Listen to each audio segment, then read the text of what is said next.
الحمد للہ رب العالمین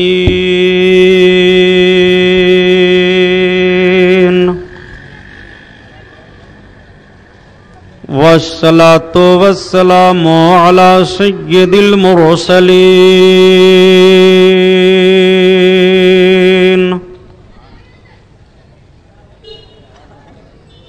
وعلى آلہ الطاہرین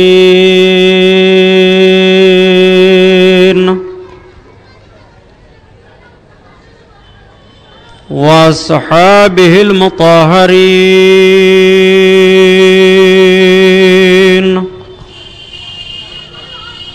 وابنہ الغوث العظم الجیلانی محی الدین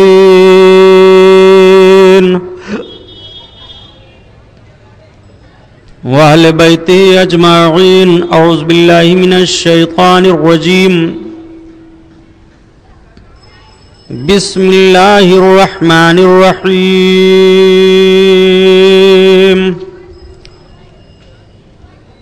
قال الله تعالى في القرآن العظيم والفرقان الحميد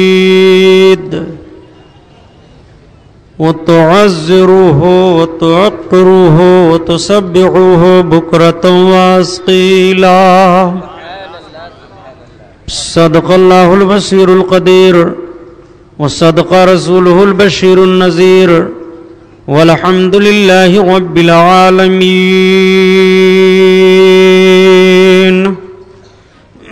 لائق صد احترام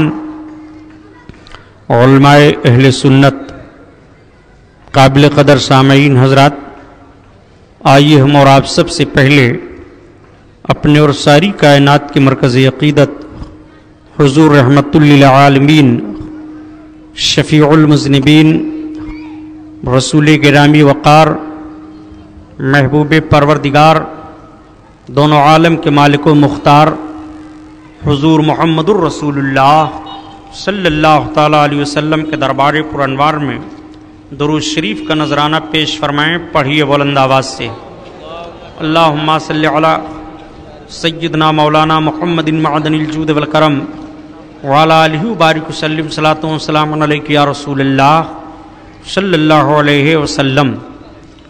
خیر و برکت کے لیے اور درود شریف پڑھ لیجیے. اللہم صلی علی سیدنا مولانا محمد معدن الجود والکرم وعلی آلہ وبارک وسلم. صلاۃ و سلام علیک یا رسول اللہ صلی اللہ تعالی علیہ وسلم. حضرات گرامی، شہیدان کربلا کے نام کا آج آپ کی اس آبادی میں یہ آخری جلسہ ہے، آخری بیان ہے جس میں ہم اور آپ شرکت کی سعادت حاصل کیے ہوئے ہیں. رب العزت سلطان الشہداء حضور سرکار سیدنا امام حسین رضی اللہ تعالیٰ عنہ کے نام کی اس محفل کو قبول فرمائے اور آپ کے وسیلہ سے ہم کو اور آپ کو نجات عطا فرمائے. حسب معمول نعت پاک رسول صلی اللہ تعالیٰ علیہ وسلم کے کچھ اشعار میں عرض کرتا ہوں اور اس کے بعد پھر بیان کا آغاز ہوگا. آج آپ کو کئی جہتوں سے بیان کو سننا ہے اور ان باتوں کو اپنے ذہن میں بیٹھا کر کے عمل کرنے کی کوشش کرنا ہے. کس کس پہ تیرا فیض و کرم عام نہیں،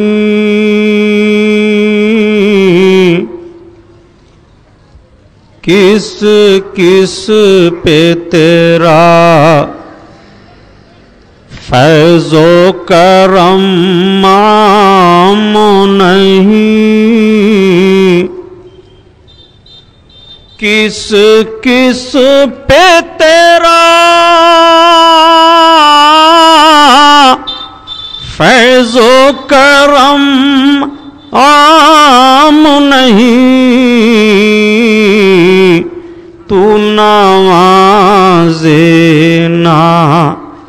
کسی کو یہ تیرا کام نہیں تو نوازے نا، کسی کو یہ تیرا کام نہیں، اور غم ہجر نبی میں بہا لینے دو صوفی آنسو، یا رسول اللہ،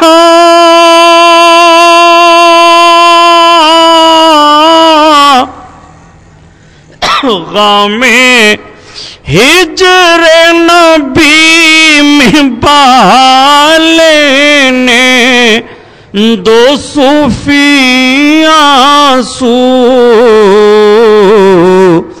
تیری رحمت نہ بلا لوں تو میرا نام نہیں،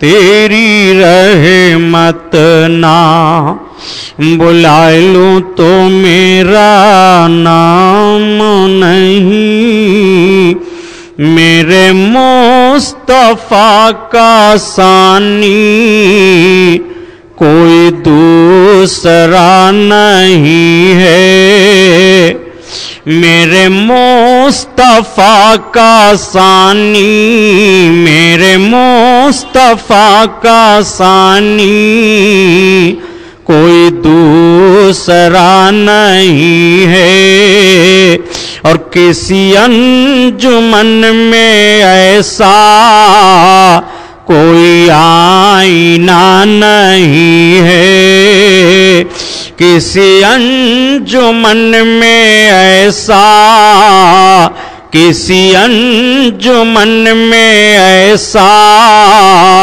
کوئی آئینہ نہیں ہے، رہے بندگی و طاعت پہ غرور کرنے والوں، رہے بندگی و طاعت پہ غرور کرنے والوں، نہ مدینے سے گزرے کوئی راستہ نہیں ہے، نہ مدینے سے گزرے، نہ مدینے سے گزرے کوئی راستہ نہیں ہے، جو رضائے مصطفیٰ پر دل و جان لٹا چکا ہو، یا حبیب اللہ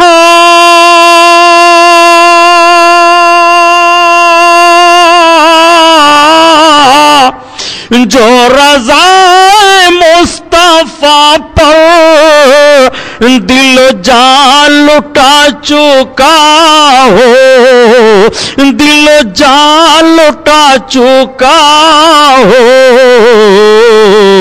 اسے موت و زندگی سے، اسے موت و زندگی سے کوئی واسطہ نہیں ہے، کسی انجمن میں ایسا کوئی آئینہ نہیں ہے، میرے شعر ان کی مدحات، میری شاعری عبادات، میرے شعر ان کی مدحات، میری شاعری عبادات، میرے شعر ان کی مدحات،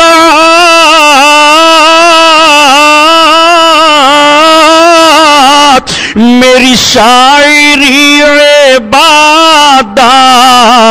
میری شاعری عبادات،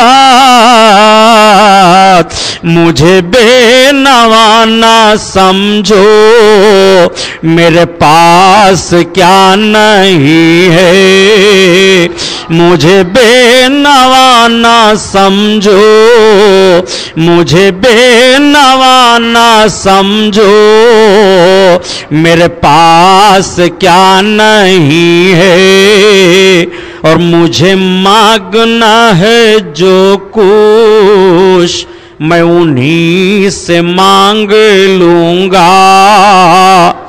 یا نبی اللہ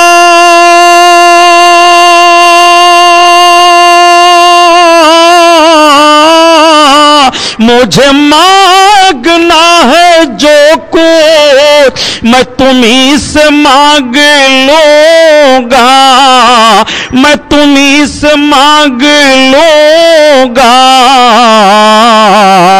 مجھے دوسروں سے اے حق، مجھے دوسروں سے اے حق کوئی آسرا نہیں ہے، کسی انجمن میں ایسا، کسی انجمن میں ایسا کوئی آئینہ نہیں ہے، میرے مصطفیٰ کا ثانی کوئی دوسرا نہیں ہے۔ درود شریف اللہم صلی علی سیدنا مولانا محمد معدن الجود والکرم وعلی آلہ وبارک وسلم، صلاۃ و سلام علیک یا رسول اللہ صلی اللہ تعالی علیہ وسلم۔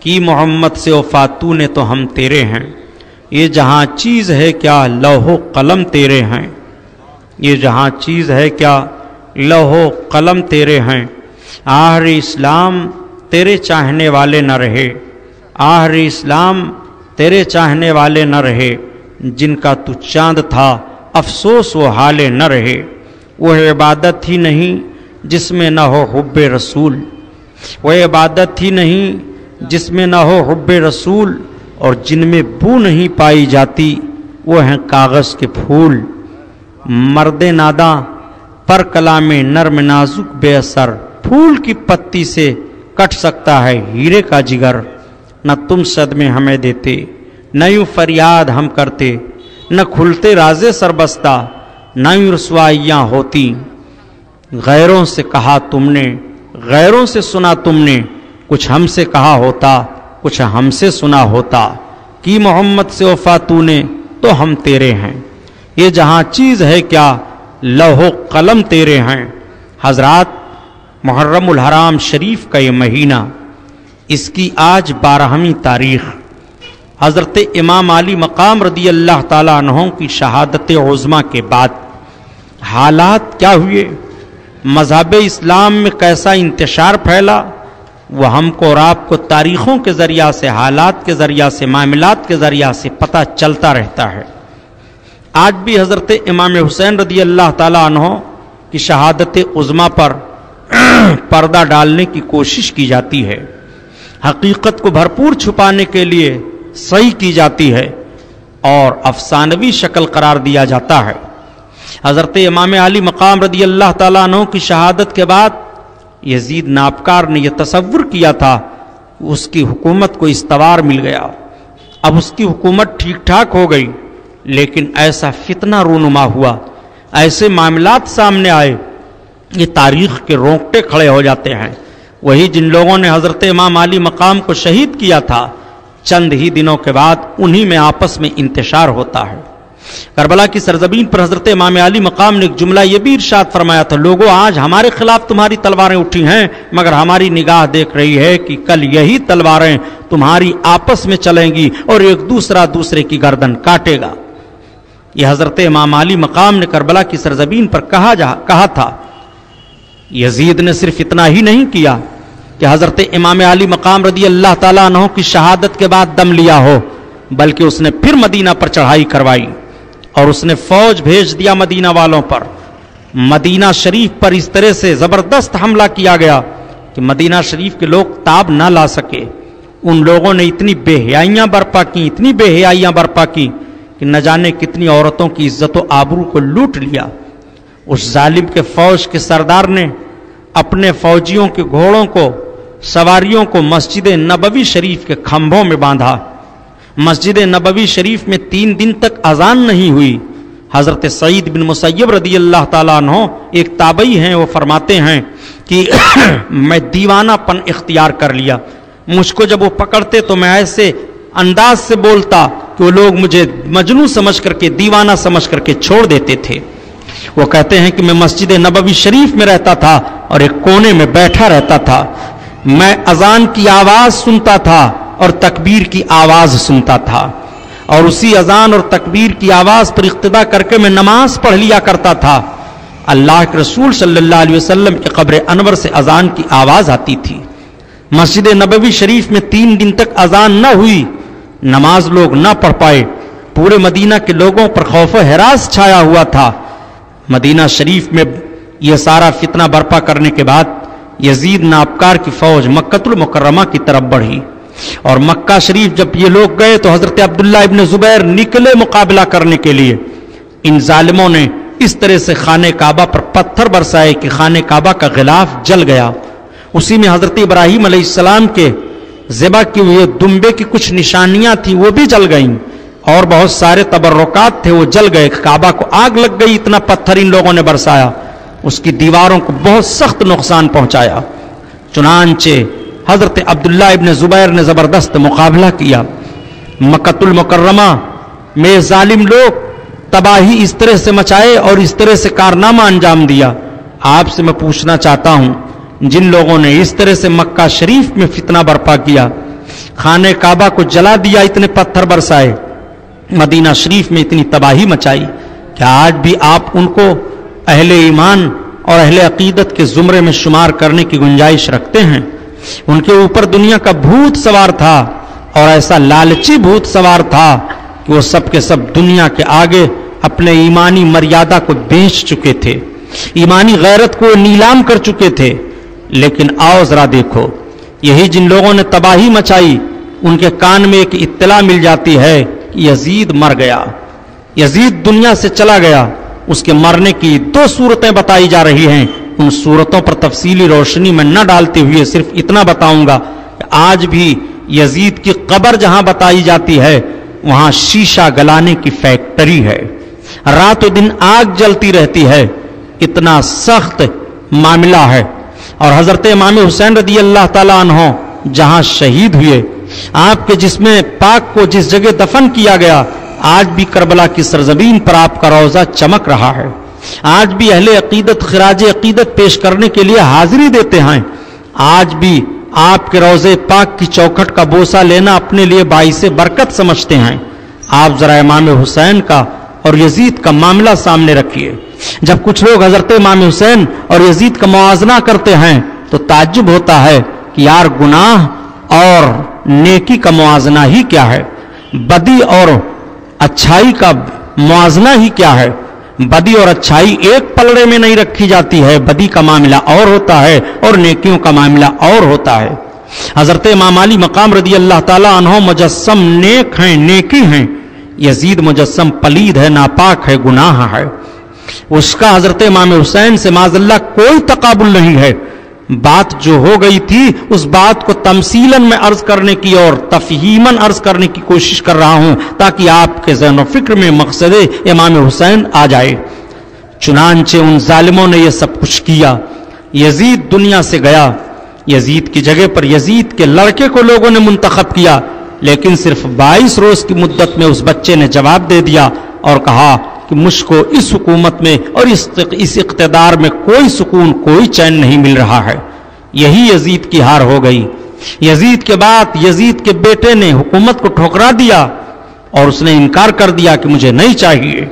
آپ ذرا اندازہ لگائیں اور غور و فکر کریں کہ حضرت امام حسین کا خون کس طرح سے رنگ لا رہا ہے۔ ان ظالموں نے سوچا تھا کہ ہم بہت کامیاب ہو جائیں گے، لیکن اسی کوفہ کی سرزمین پر مختار ثقفی تھا۔ مختار ثقفی نے سارے کوفیوں کو اکٹھا کیا اور اکٹھا کرنے کے بعد اس نے حضرت امام حسین کے بھائی حضرت محمد بن حنفیہ کو اطلاع دی اور حضرت محمد بن حنفیہ سے اجازت لے کر کے میں قاتلان حسین سے بدلہ لینا چاہتا ہوں. اس نے عام اعلان کر دیا کہ امام حسین کے قاتلوں سے جس کو لڑنا ہو وہ ہمارے جھنڈے تلے جمع ہو جائے. سارے کوفی جمع ہو گئے. ان میں سے اکثر و بیشتر اپنی تلواریں نکال کر کے سامنے آ گئے. مختار سقفی نے ایک بھاری جمعیت اکٹھا کر لی اور بھاری جمعیت اکٹھا کرنے پر بغاوت کر دی اور حضرت امام حسین رضی اللہ تعالیٰ عنہ کے قتل میں جتنے لوگ ملوث تھے سب کو مارنا شروع کیا. پورے کوفہ میں چھان ڈالا. گرد و نواح میں پتہ لگایا گیا, کوئی باقی نہیں بچا. 22,000 جو کربلا کی سرزمین پر امام علی مقام رضی اللہ تعالیٰ عنہ کے قتل میں تھے ان کی نسلیں نہیں چلی. آج دنیا میں ان کی نسلوں سے کوئی نہیں پایا جا رہا ہے. ان کے ذہن و فکر کے متبعین تو ضرور پائے جا رہے ہیں مگر ان کی نسلوں کی کوئی اولاد نہیں پائی جا رہی ہے. حضرت امام حسین رضی اللہ تعالیٰ عنہ کے قاتلوں کو وہ سزا ملی. حضرت امام حسین کے قاتل پتہ چل جاتے یا حمایتی پتہ چل جاتے کہ یہ تھے تو فوراً انہیں مارا جاتا. سب بھاگنے لگے جو بڑے بڑے سرغنہ تھے, چھپنے لگے. عمرو بن سعد چھپنے لگا, ابن زیاد چھپنے لگا, خولی چھپنے لگا, سنان چھپنے لگا, شمر چھپنے لگا. یہ سب پناہ ڈھونڈنے لگے. لیکن مختار سقفی نے ایسے ایسے اپنے بہادروں کو پھٹ کر دیا کہ پورے کوفہ گرد و نواح میں اور جہاں جہاں یہ چھپنا چاہتے تھے ہر جگہ اس کے فوج کے جوانوں نے گھیر لیا. چنانچہ آپ ذرا دیکھیں کہ یہی ابن زیاد ہے. ابن زیاد ایک لشکر لے کر کے مقابلہ کرتا ہے لیکن اس کے حوالی موالی سب پیچھے ہٹ جاتے ہیں. یہ گرفتار کیا جاتا ہے. مختار سقفی سامنے جاتا ہے. اس نے کہا اس دن کو یاد کرو جب تم نے اپنے جوانوں کو اور لوگوں کو بھیجا تھا امام حسین پر. ابن زیاد نے کہا پھر میرے ساتھ کیا کرو گے؟ کہا تو میں قتل کروں گا, اتنی بے دردی کے ساتھ تو میں قتل کروں گا کہ دنیا یاد کرے گی. ابن زیاد کو قتل کیا گیا. اس کے جسم کے ایک ایک حصے الگ کیے گئے اور اسی مختار سقفی کے سامنے اسی کوفہ کے گورنر ہاؤس میں اس کا سر اسی جگہ پر رکھا گیا جہاں حضرت امام علی مقام کا رکھا گیا تھا. یہ عجیب گورنر ہاؤس تھا. حضرت امام حسین کا سر اقدس رکھا گیا اور ٹھیک اسی جگہ پر ابن زیاد کا رکھا گیا اور ٹھیک اسی جگہ پر مختار سقفی کا رکھا گیا. آپ ذرا غور فرمائیے, ابن زیاد کا سر وہیں رکھا گیا اور جب اس کا سر رکھا گیا تو سارے لوگ دیکھ رہے تھے کہ غیب سے ایک سانپ ظاہر ہوا اور اس کے نتھنے میں گھس گیا اور اس کے منہ سے نکلا, پھر منہ سے گھسا, نتھنے سے نکلا, پھر ناک سے گھس کر کے منہ سے نکلا. 3 دفعہ یہ معاملہ ہوا اور اس کے بعد وہ غائب ہو گیا. یہ کوئی کہانی نہیں ہے. بڑے بڑے محدثوں نے, مورخوں نے بہت ہی سند کے ساتھ اس واقعے کو بیان کیا ہے کہ ابن زیاد کے منہ سے ناک کے راستے اور ناک کے راستے سے منہ کے راستے سے سانپ گھسا اور نکلا اور غائب ہو گیا. سانپ کے گھسنے اور نکلنے اور غائب ہونے کا معاملہ کیا ہے؟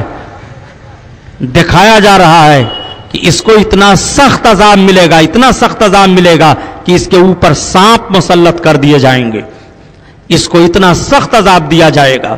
چنانچہ دنیا نے دیکھ لیا کہ اس کی گردن کاٹی گئی اور اس کے نتھنے سے سانپ نکلا, اس کے منہ میں گھسا. ابن زیاد کے منہ سے سانپ نکلا, ناک کے راستے سے گیا, ناک کے راستے سے گھسا, منہ کے راستے سے گیا. یہ لوگوں نے دیکھا. اور حضرت امام علی مقام کا سر اقدس جب رکھا گیا تھا تو پادری نے دیکھا کہ سر اقدس سے لے کر کے آسمان تک نور کی برسات ہو رہی ہے اور اس نور کی برسات کو دیکھ کر کے وہ کلمہ پڑھ کر کے اسلام قبول کر لیتا ہے. آپ ذرا غور فرمائیے کتنا فرق ہے.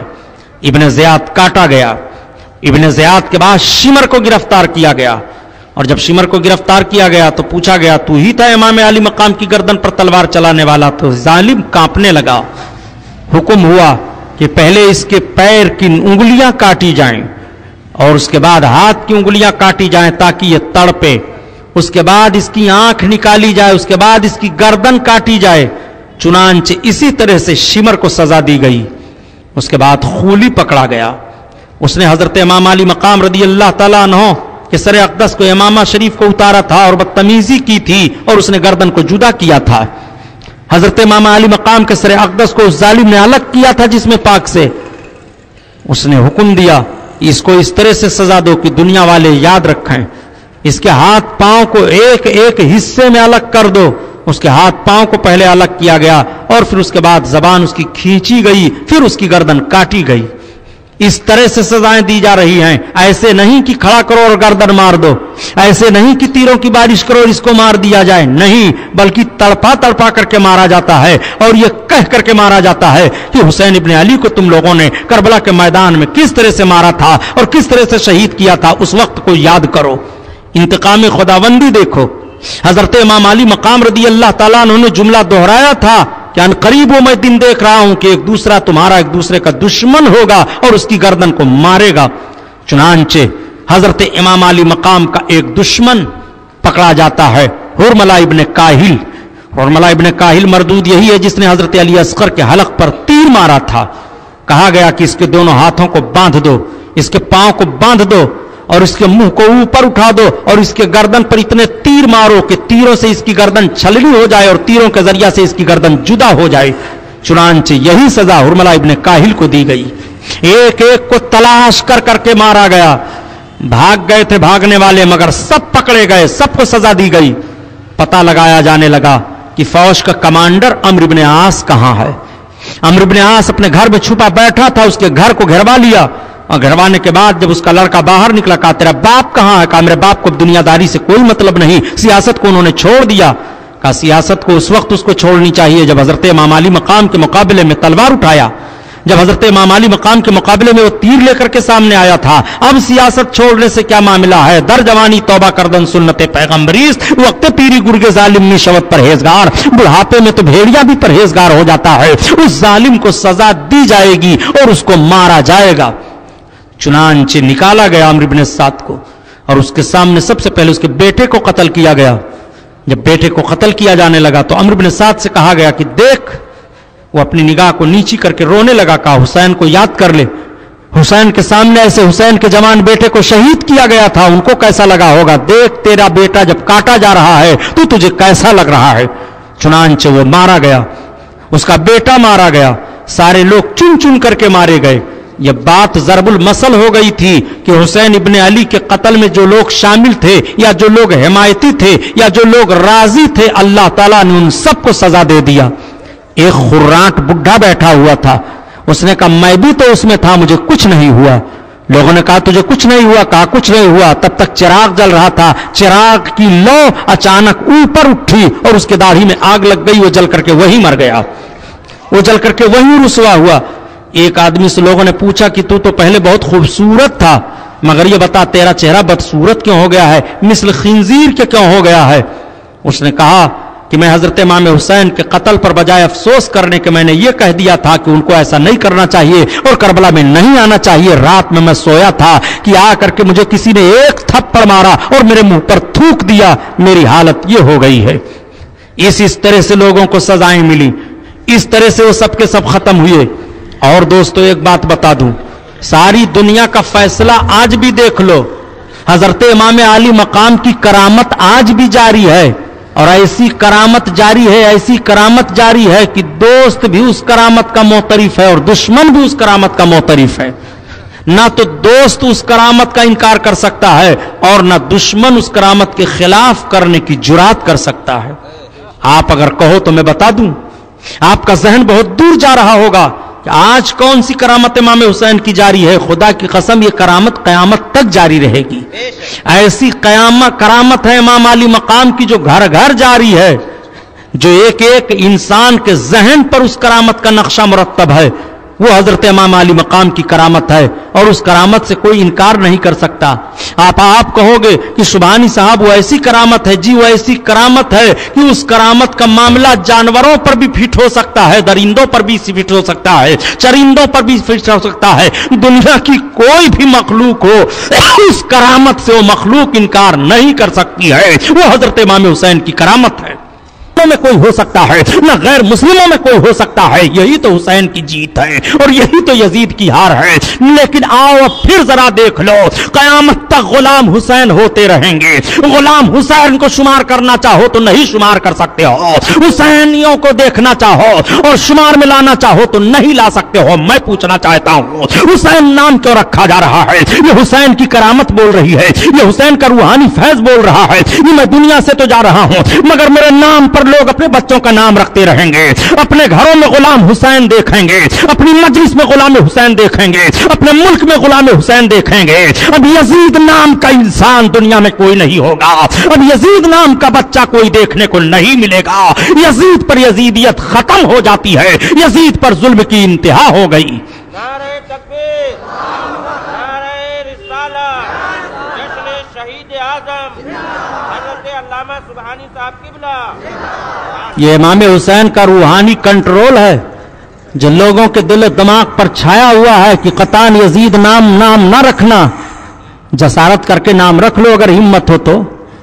किसी गैर मुस्लिम से कह दो कि वो अपने बच्चे का नाम यजीद रखे, नहीं रखता है। सारे लोगों के ज़हन फिक्र पर कंट्रोल आज भी है कि कतान नहीं, यजीद नाम ना रखना। दुनिया का ऐसा जालिम गुजरा है कि उसके नाम को कोई नहीं बर्दाश्त कर सकता।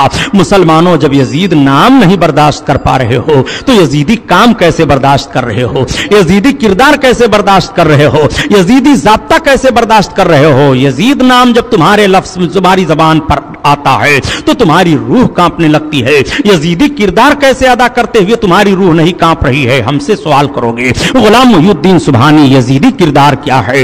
यजीद का नाम तो यजीद है, हम उसका नाम तो न रखेंगे, लेकिन यजीदी किरदार क्या है? यजीदी किरदार यही है कि हुसैन का नाम लेते हुए नमाज तर्क करते रहो, हुसैन का नाम लेते हुए शराब की बोतल हाथ में लेते रहो, हुसैन का नाम लेते हुए मस्जिदों की बेहुरमती करते रहो, हुसैन का नाम लेते हुए जना के अड्डों की तरफ चलते रहो, हुसैन का नाम लेते हुए गुनाहों के आदी बनते रहो, हुसैन का नाम लेते हुए खौफे इलाही दिल से निकल जाए। मैं आपसे पूछना चाहता हूं, यजीदी नाम का भी जायजा लेते चलो, यजीदी किरदार का भी ज़ाब्ता लेते चलो।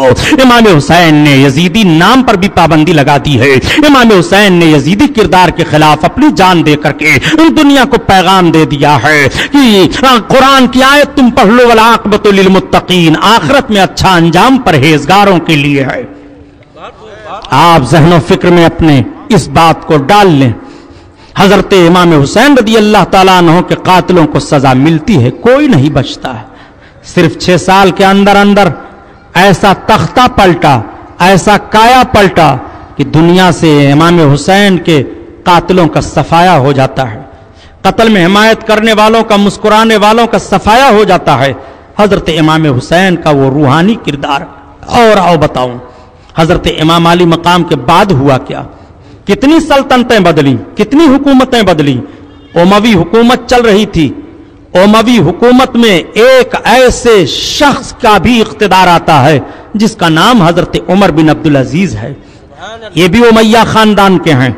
हजरत उमर बिन अब्दुल अजीज रदी अल्लाह ताला अन्हु बैठे हुए थे, उनके दरबार में किसी ने यजीद को रदी अल्लाह ताला अन्हु कह दिया। आपने फरमाया इसको 25 कोड़े मारो, उसको 25 कोड़े मारे गए सिर्फ रदी अल्लाह ताला अन्हु कहने पर। ऐसे मुकद्दस खलीफा हजरत उमर बिन अब्दुल अजीज गुजरे हैं। हजरत उमर बिन अब्दुल अजीज ने मिनहाज अल नबुव्वत की अहले नजर और मौरखीन कहते हैं कि एक 5वां खलीफा अगर किसी को तस्लीम किया जाए खुलफाए अरबा के बाद तो हजरत उमर बिन अब्दुल अजीज हैं। ये उमैया खानदान ही के हैं हजरत उमर बिन अब्दुल अजीज। अल्लाह अकबर, हुकूमतें बदलती रही, बनो अब्बासिया का दौर आता है। हजरत इमाम हुसैन रदी अल्लाह ताला अन्हु की शहादत के बाद उमवी हुकूमत चलती रही, लोग बदलते रहे और उसके बाद फिर अब्बासी हुकूमत कायम होती है। हुकूमत अब्बासिया जब कायम हुई और उस हुकूमत का कायम करने वाला सबसे पहले अब्दुल्ला सफ़ाह हुआ। उसका नाम सफ़ाह इसलिए रखा गया कि वो बहुत खून बहाने वाला था। अल्लाह के रसूल सल्लल्लाहु ताला अलैहि वसल्लम एक मर्तबा तशरीफ फरमा थे और सरकार के चचा सामने थे। अल्लाह के हबीब सल्लल्लाहु ताला अलैहि वसल्लम ने इरशाद फरमाया, मैं आपके पुश्त में बादशाह को देख रहा हूं, आपकी औलादें सल्तनत करेंगी। ये मेरे आका सल्लल्लाहु अलैहि वसल्लम ने फरमाया अपने चचा को देखते हुए। अल्लाह के रसूल ने अपने चचा को देखते हुए चचा के पुश्त में नस्लन बादा नस्लिन जो औलादें पाई जा रही थी सबकी खबर अल्लाह के रसूल ने दे दी है। कहां है वो लोग जो कह दिया करते हैं कि किसी को पता नहीं है कि कौन कब पैदा होगा, मां के पेट में क्या है। रसूलुल्लाह तो बाप के सुल्ब में बादशाह है तो उसकी खबर अता फरमा रहे हैं, और जितने बादशाह हैं उन सब की खबर अता फरमा रहे हैं। वो रसूल कौनैन सल्लल्लाहु अलैहि वसल्लम की निगाह आली है। तभी तो आला हजरत अजीमुल बरकत फरमाते हैं, कलमा पढ़ने वाला तो नबी के इल्म गैब पर बहस ना कर, तो इतना सिर्फ जहन रख ले कि जब अल्लाह ताला की जात को महबूब ने देख लिया है तो महबूब की निगाह से मखलूकात पोशीदा नहीं रह सकती है। रब ताला ने जब अपनी जात का दीदार करा दिया है तो सारी मखलूकात का दीदार करा दिया है। जिन चीजों का वजूद दुनिया में हुआ नबी ने उसे भी देख लिया, और कयामत तक जिन चीजों का वजूद होगा नबी उसे भी देख लिया। जो आदम में चीजें हैं नबी उसे भी देख रहे हैं, जिनका ज़ुहूर हो गया है नबी उसे भी देख रहे हैं। इसीलिए तो फैसला कर रहे हैं कि और कोई गैब क्या तुमसे नेहा हो भला, और कोई गैब क्या तुमसे नेहा हो भला, जब ना खुदा ही छुपा तुम पे करोड़ों दुरूद।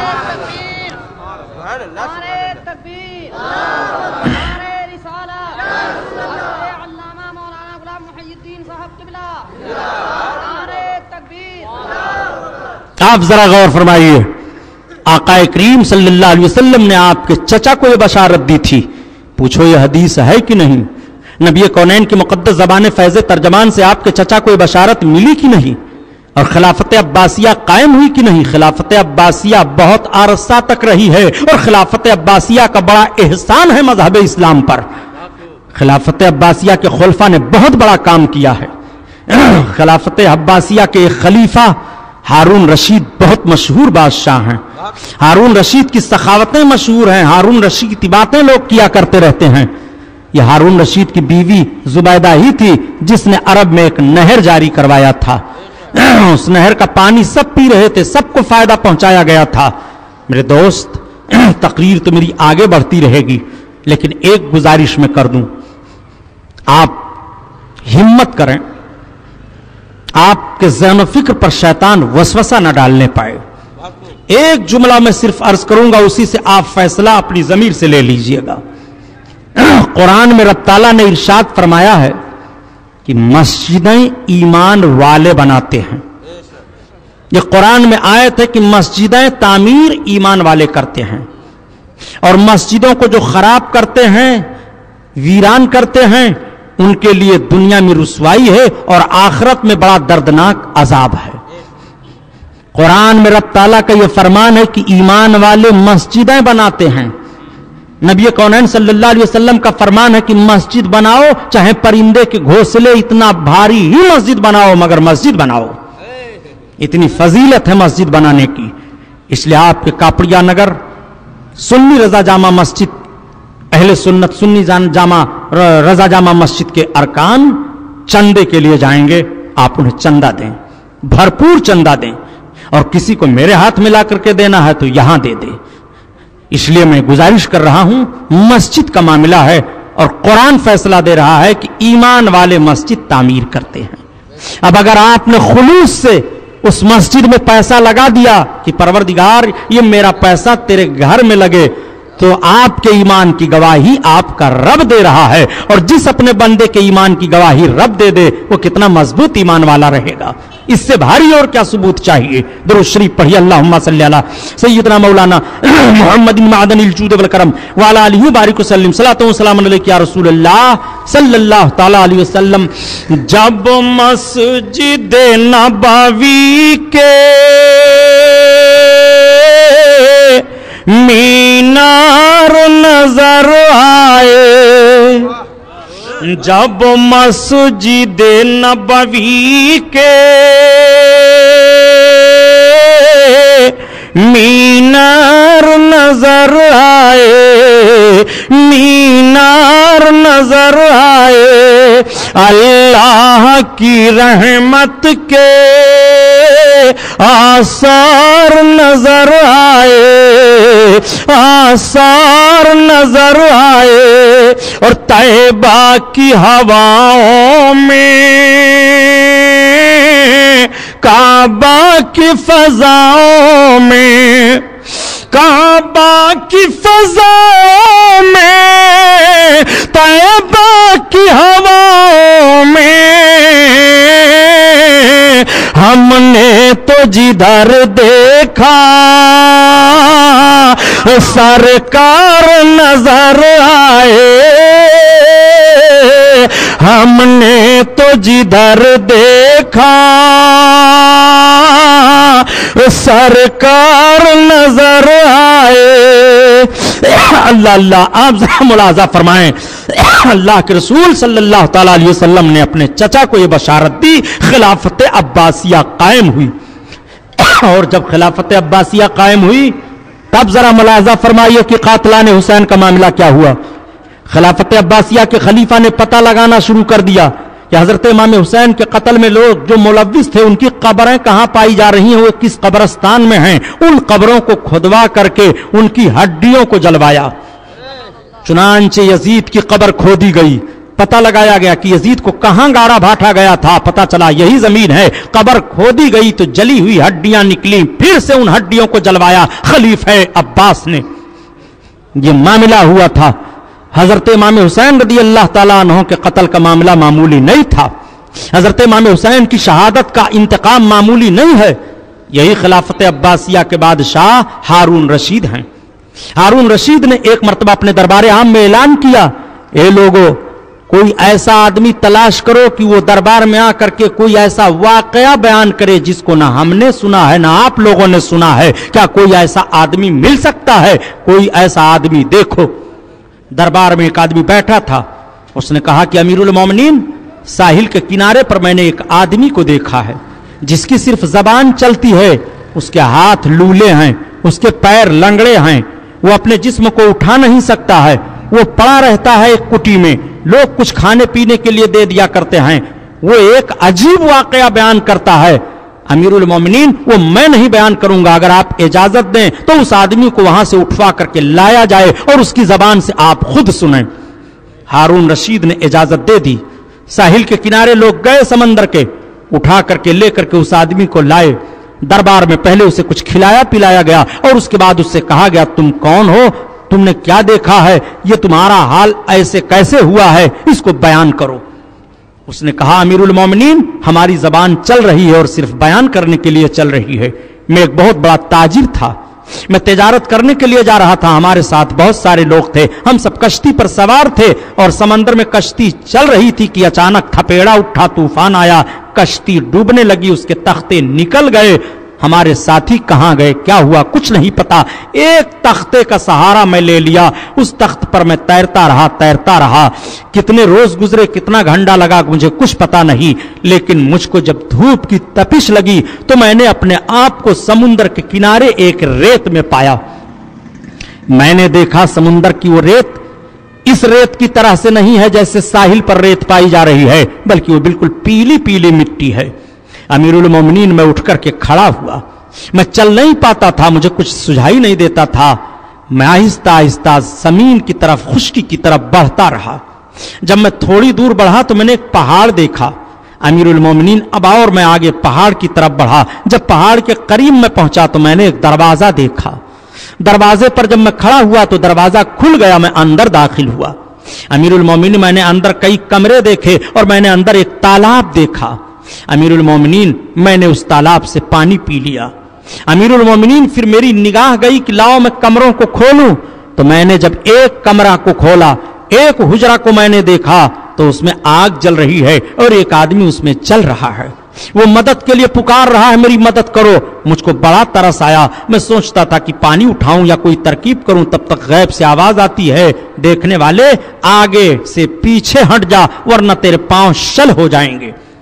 अमीरुल मोमिनीन, फिर मैं दूसरे हुजरे की तरफ गया तो मैं देखता क्या हूं कि उसमें एक आदमी लटकाया गया है और नीचे से उसको मारा जा रहा है। वो पानी पानी चिल्लाता है मगर पानी नहीं दिया जा रहा है। मुझे बड़ा तरस लगा कि इसे पानी दे दूं, तब तक वही आवाज फिर आती है। मैं पीछे हट गया।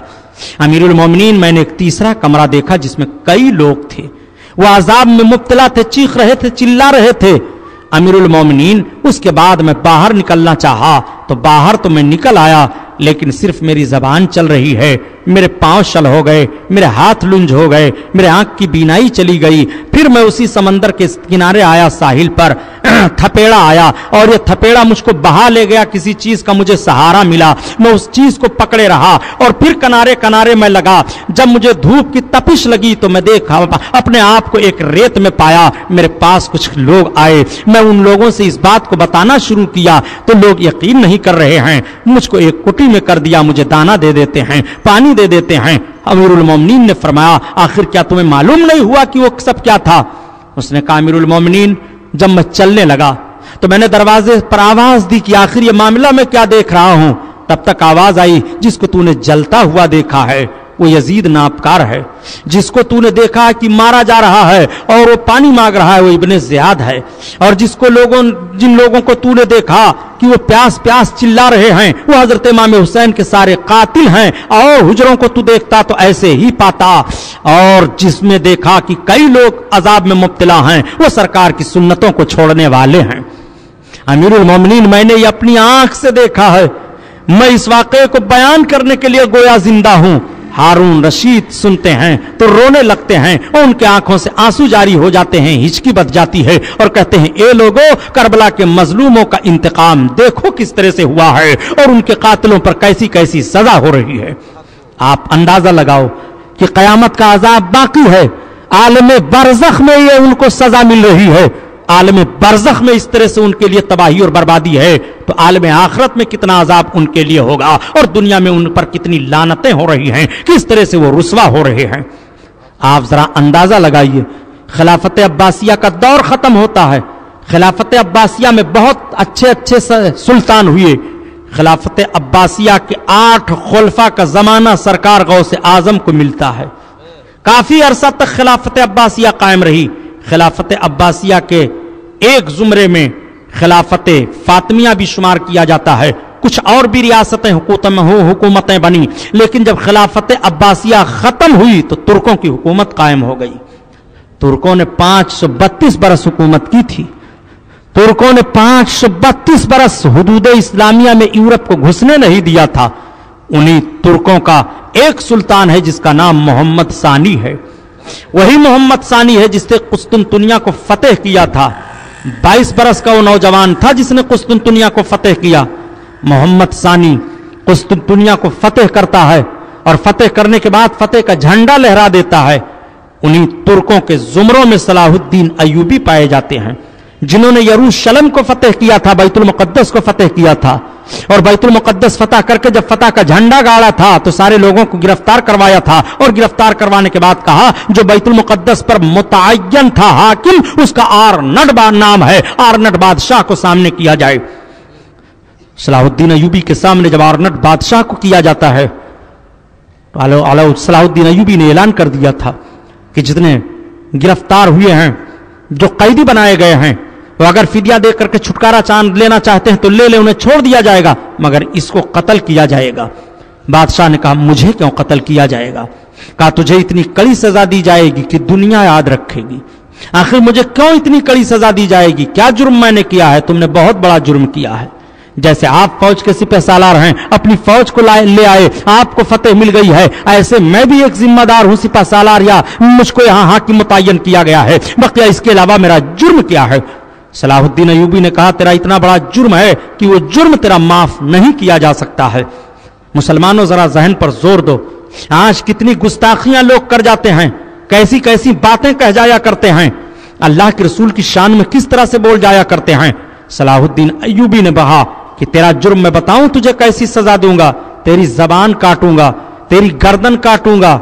उसने कहा, आखिर मुझे किस जुर्म की सजा दी जाएगी? सुल्तान, मुझसे तुम फिदिया के बजाय खजाने का वो पता ले लो कि नस्लन बादा नस्लिन खजाना खत्म नहीं होगा मगर मेरी जान बख्शी कर दी जाए। सुल्तान अय्यूबी ने कहा, तुझे छोड़ा नहीं जाएगा, तुझे ऐसी सजा दी जाएगी, बताऊं कौन सी सजा तुझे मिलेगी। एक मर्तबा जब तूने 13 हाजियों को गिरफ्तार किया था और तूने कहा था इन सबको कत्ल कर दिया जाए, और उन हाजियों ने या रसूल अल्लाह का नारा लगाया था, आगिसनी या रसूल अल्लाह, तो तूने कहा था बुलाओ अपने नबी मोहम्मद को मदद करने के लिए, और तूने उन हाजियों को मार दिया था। तूने मेरे आका की मदद पर शक किया था।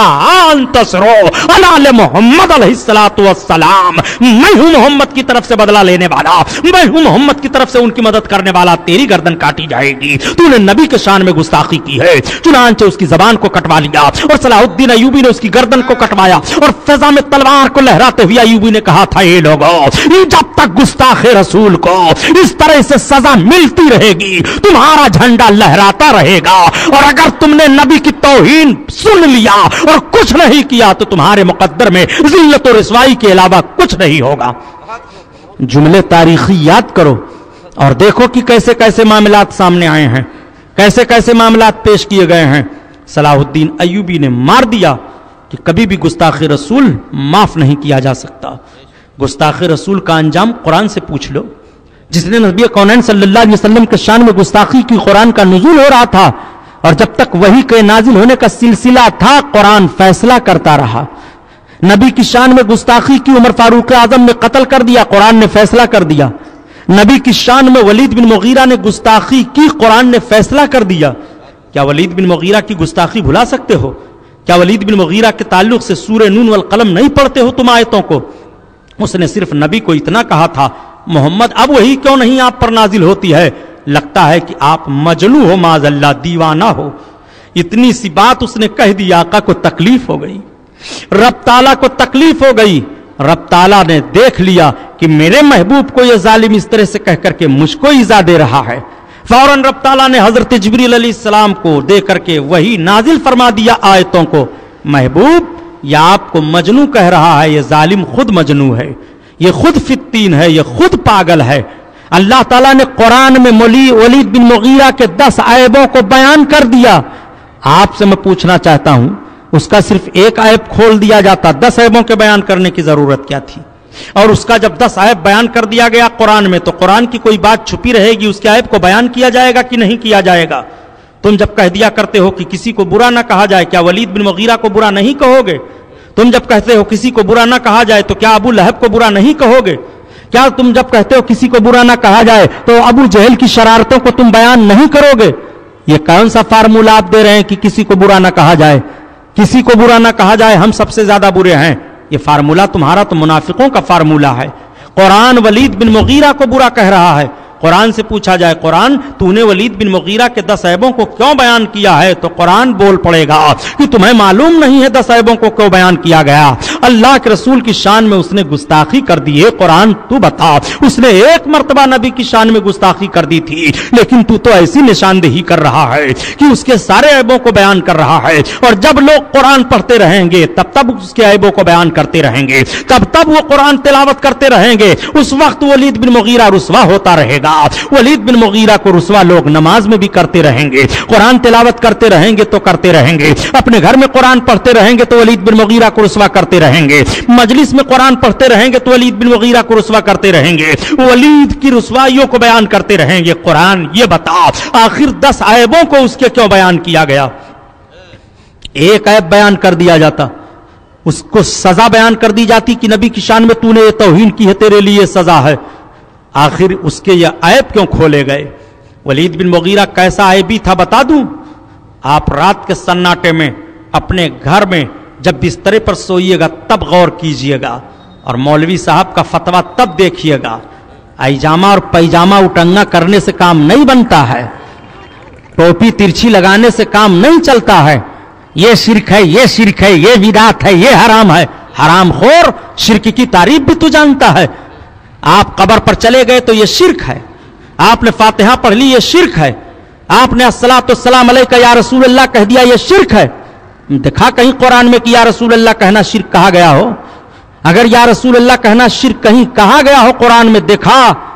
कभी भी क़यामत तक तो नहीं दिखा पाएगा। कुरान में तो कहा गया है या अय्युहन नबी, या नबी। कुरान में तो कहा गया है या अय्युहल मुज़म्मिलो, या अय्युहल मुद्दस्सिरो, ये कहा गया है कुरान में। रसूल कौनैन का तो या मोहम्मद कह करके कुरान में कहीं रब ने पुकारा ही नहीं है। इसीलिए सहाबा भी कभी भी सरकार का नाम लेकर के या मोहम्मद नहीं कहते थे, या रसूल अल्लाह कहते थे, या रसूल अल्लाह का नारा वो लगाया करते थे। हराम खोर कलमा पढ़ता है और कहता है या रसूल अल्लाह कहना शिरक है, या रसूल अल्लाह कहना शिरक है। जालिम की जबान बोलती है कि अगर रसूलुल्लाह सल्लल्लाहु अलैहि वसल्लम साहिब ताकत होते, ताकत व कुव्वत वाले होते, तो अपने चचा अबू तालिब को बचा लेते जहन्नम में जाने से, और हजरत इमाम हुसैन को करबला में मुसीबत से बचा लेते। नादान कलमा पढ़ना छोड़ दे, काफिर बन जा, اعلان کر دے کہ ہم کھلم کھلا کافر ہیں، رسول اللہ سے ہماری کوئی نسبت نہیں ہے۔ اور اگر کلمہ پڑھ کر کے تو نبی کی شان میں ایسی توہین کرے گا تو قرآن تیرا چہرہ دکھا رہا ہے کہ تیرا شمار منافقوں میں ہوگا۔ یہ منافق تھے جو قرآن پڑھ کر کے نبی میں کمیاں تلاش کرتے تھے اور نبی کونین صلی اللہ علیہ وسلم کی سیرت میں نقص ڈھونڈا کرتے تھے۔ مومن کبھی بھی کلمہ پڑھنے کے بعد نبی کی شان میں گستاخی نہیں کیا ہے اور نبی کی شان میں کبھی بھی وہ نقص تلاش نہیں کیا ہے۔ یہ مومن کی شان رہی ہے۔ ذرا ملاحظہ فرمائیے، اگر ان کی ہمت و جرات ہو تو آئیں نگاہ ملائیں ولید بن مغیرہ نے کیا کہا تھا۔ ولید بن مغیرہ نے رسول اللہ کو مجنون کہا۔ محمد تم مجنون لگ رہے ہو، تم پر وحی کا سلسلہ بند ہو گیا۔ لفظ مجنون پر غور فرمائیے، مجنون کا معنی اردو میں ہوتا ہے پاگل، دیوانہ۔ آپ اس پر غور فرمائیے۔ اور اسی ہندوستان کی سرزمین پر ایک مولوی صاحب پیدا ہوئے جو سرکار کے علم پاک کو ناپنا شروع کر دیے کہ رسول اللہ کو غیب کا علم تھا کہ نہیں تھا، تھا کہ نہیں تھا، تھا کہ نہیں تھا۔ تو پیمائش جب کرنے لگے تو سوچنے لگے کل علم غیب تھا، نہیں، ان کی پیمائش پر کل علم غیب نہیں اترا۔ رسول ساری باتیں نہیں جانتے تھے، مگر ان کی پیمائش پر یہ اتر گیا کہ رسول اللہ کو بعض غیب کی باتیں معلوم تھیں۔ ان کے ترازو پر یہ بات فٹ ہو گئی کہ رسول اللہ کل غیب تو نہیں جانتے تھے مگر بعض غیب جانتے تھے۔ پھر ان کے ضمیر کا شیطان بول پڑا، اس کے اگلی میں جو کوڑھ کی بیماری پیدا ہو گئی تھی وہ پھوٹ پڑتی ہے بیماری، اور ظالم اپنے قلم سے اس پیپ کو صفحہ کرتاس پر پھیلا دیتا ہے کہ تب اس میں رسول اللہ کی تخصیص کیا ہے۔ ایسا علم تو جانور کو بھی ہے، پاگل کو بھی ہے، مجنون کو بھی ہے، جمی حیوانات و بہائم کو بھی حاصل ہے۔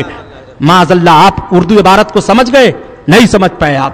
وہ ظالم رسول کے بعض علم غیب کو مجنون سے تشبیہ دیتا ہے کہ رسول اللہ اگر بعض باتیں غیب کی جانتے ہی تھے تو اس میں ان کی خصوصیت کیا ہے؟ جیسی بات رسول اللہ جانتے ہیں غیب کی، ایسا تو ایک پاگل بھی جانتا ہے۔ بتاؤ رسول کونین صلی اللہ تعالی علیہ وسلم کے علم پاک کی توہین ہوئی کہ نہیں؟ اس نے سرکار کے علم پاک کو جانور پاگل سے تشبیہ دی کہ نہیں؟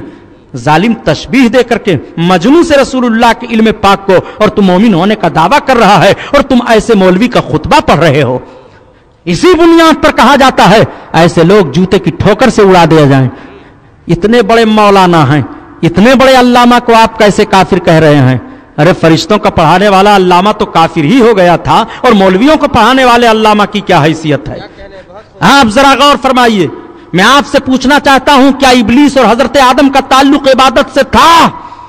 کیا ابلیس نے عبادت کا انکار کیا تھا؟ کیا ابلیس نے خدا کی وحدانیت کا انکار کیا تھا؟ کیا ابلیس نے یہ کہا تھا کہ مولا میں تجھے خالق نہیں مانتا ہوں کہ تو نے ساری کائنات کو پیدا کیا تھا؟ نہیں، نہ اس نے عبادت کا انکار کیا تھا، نہ اس نے اور کسی چیز کا انکار کیا تھا۔ اگر اس نے انکار کیا تھا تو یہی کہا تھا مولا میں آدم کی تعظیم نہیں کروں گا۔ پیغمبر کی تعظیم سے وہ انکار کر گیا تھا۔ پیغمبر کی جب تعظیم سے انکار کر دیتا ہے تو رب تعالیٰ نے اسے مردود قرار دے دیا۔ نہ تیری عبادت کام آ سکتی ہے، نہ تیرا زہد کام آ سکتا ہے، نہ تیرے یہ کام آ سکتے ہیں، نہ تجھے فرشتوں کا پڑھانا کام آ سکتا ہے۔ میں پوچھنا چاہتا ہوں، ابلیس کا جرم بتاؤ، جرم کیا تھا جس بنیاد پر وہ رادیں درگاہ قرار دیا گیا؟ تمہیں کہنا پڑے گا کہ ابلیس کا جرم تھا آدم کی تعظیم نہ کرنے پر۔ ظالم آدم کی تعظیم ابلیس نہ کرے تو مردود قرار دے دیا جائے، اور جو سید المرسلین کی تعظیم پر اعتراضات کرے وہ مردود قرار کیوں نہیں دیا جائے گا؟ وہ زبردست مردود قرار دیا جائے گا اور زبردست اس کی برائی کی جائے گی۔ یہ پیشکش ہے رضا انٹرپرائزز کی۔ سامعین، اپنے ماحول کو اسلامی رنگ میں رنگنے کے لیے قرأت، منقبت، نعت، حمد، سنی علماء کرام کے روح پرور بیانات، مشاعرے اور دیگر مذہبی آڈیو کیسٹس کے لیے ہم سے رابطہ قائم کیجیے۔ ہمارا پتہ ہے رضا انٹرپرائزز، دکان نمبر 3، چھوٹا سوناپور، نزد اکبر پیر بھائی کالج، مولانا شوکت علی روڈ، ممبئی نمبر 8۔ ٹیلی فون نمبر 3091629۔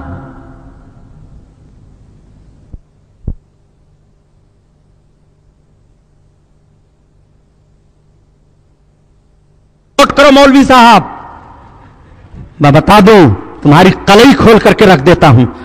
बड़ा भयानक इल्जाम ये लगाते हैं कि सुन्नी मौलवी तो गाली देते हैं, उनकी तकरीरें सुनने ना जाओ। हरामखोर, गाली हम देते हैं तो रसूलुल्लाह की शान में तौहीन कर तो गाली नहीं है, और हम तेरा चिथड़ा बिठड़ा उखाड़ करके रखें तो हम गाली देते हैं।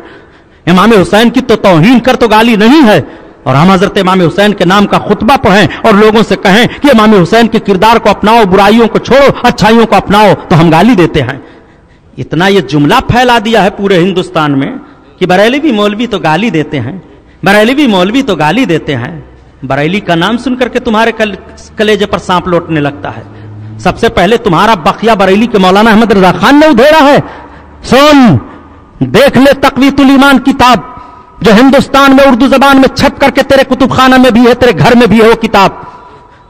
उस किताब के रद में आला हजरत से पहले 250 किताबें लिखी गई थी। क्या कहने, सबसे पहले वहाबियत का जनाजा भारत की सरजमीन पर अल्लामा फजल हक खैराबादी ने निकाला है। उस वक्त आला हजरत नहीं थे। ये जालिम आला हजरत ही पर इल्जाम क्यों लगाते हैं?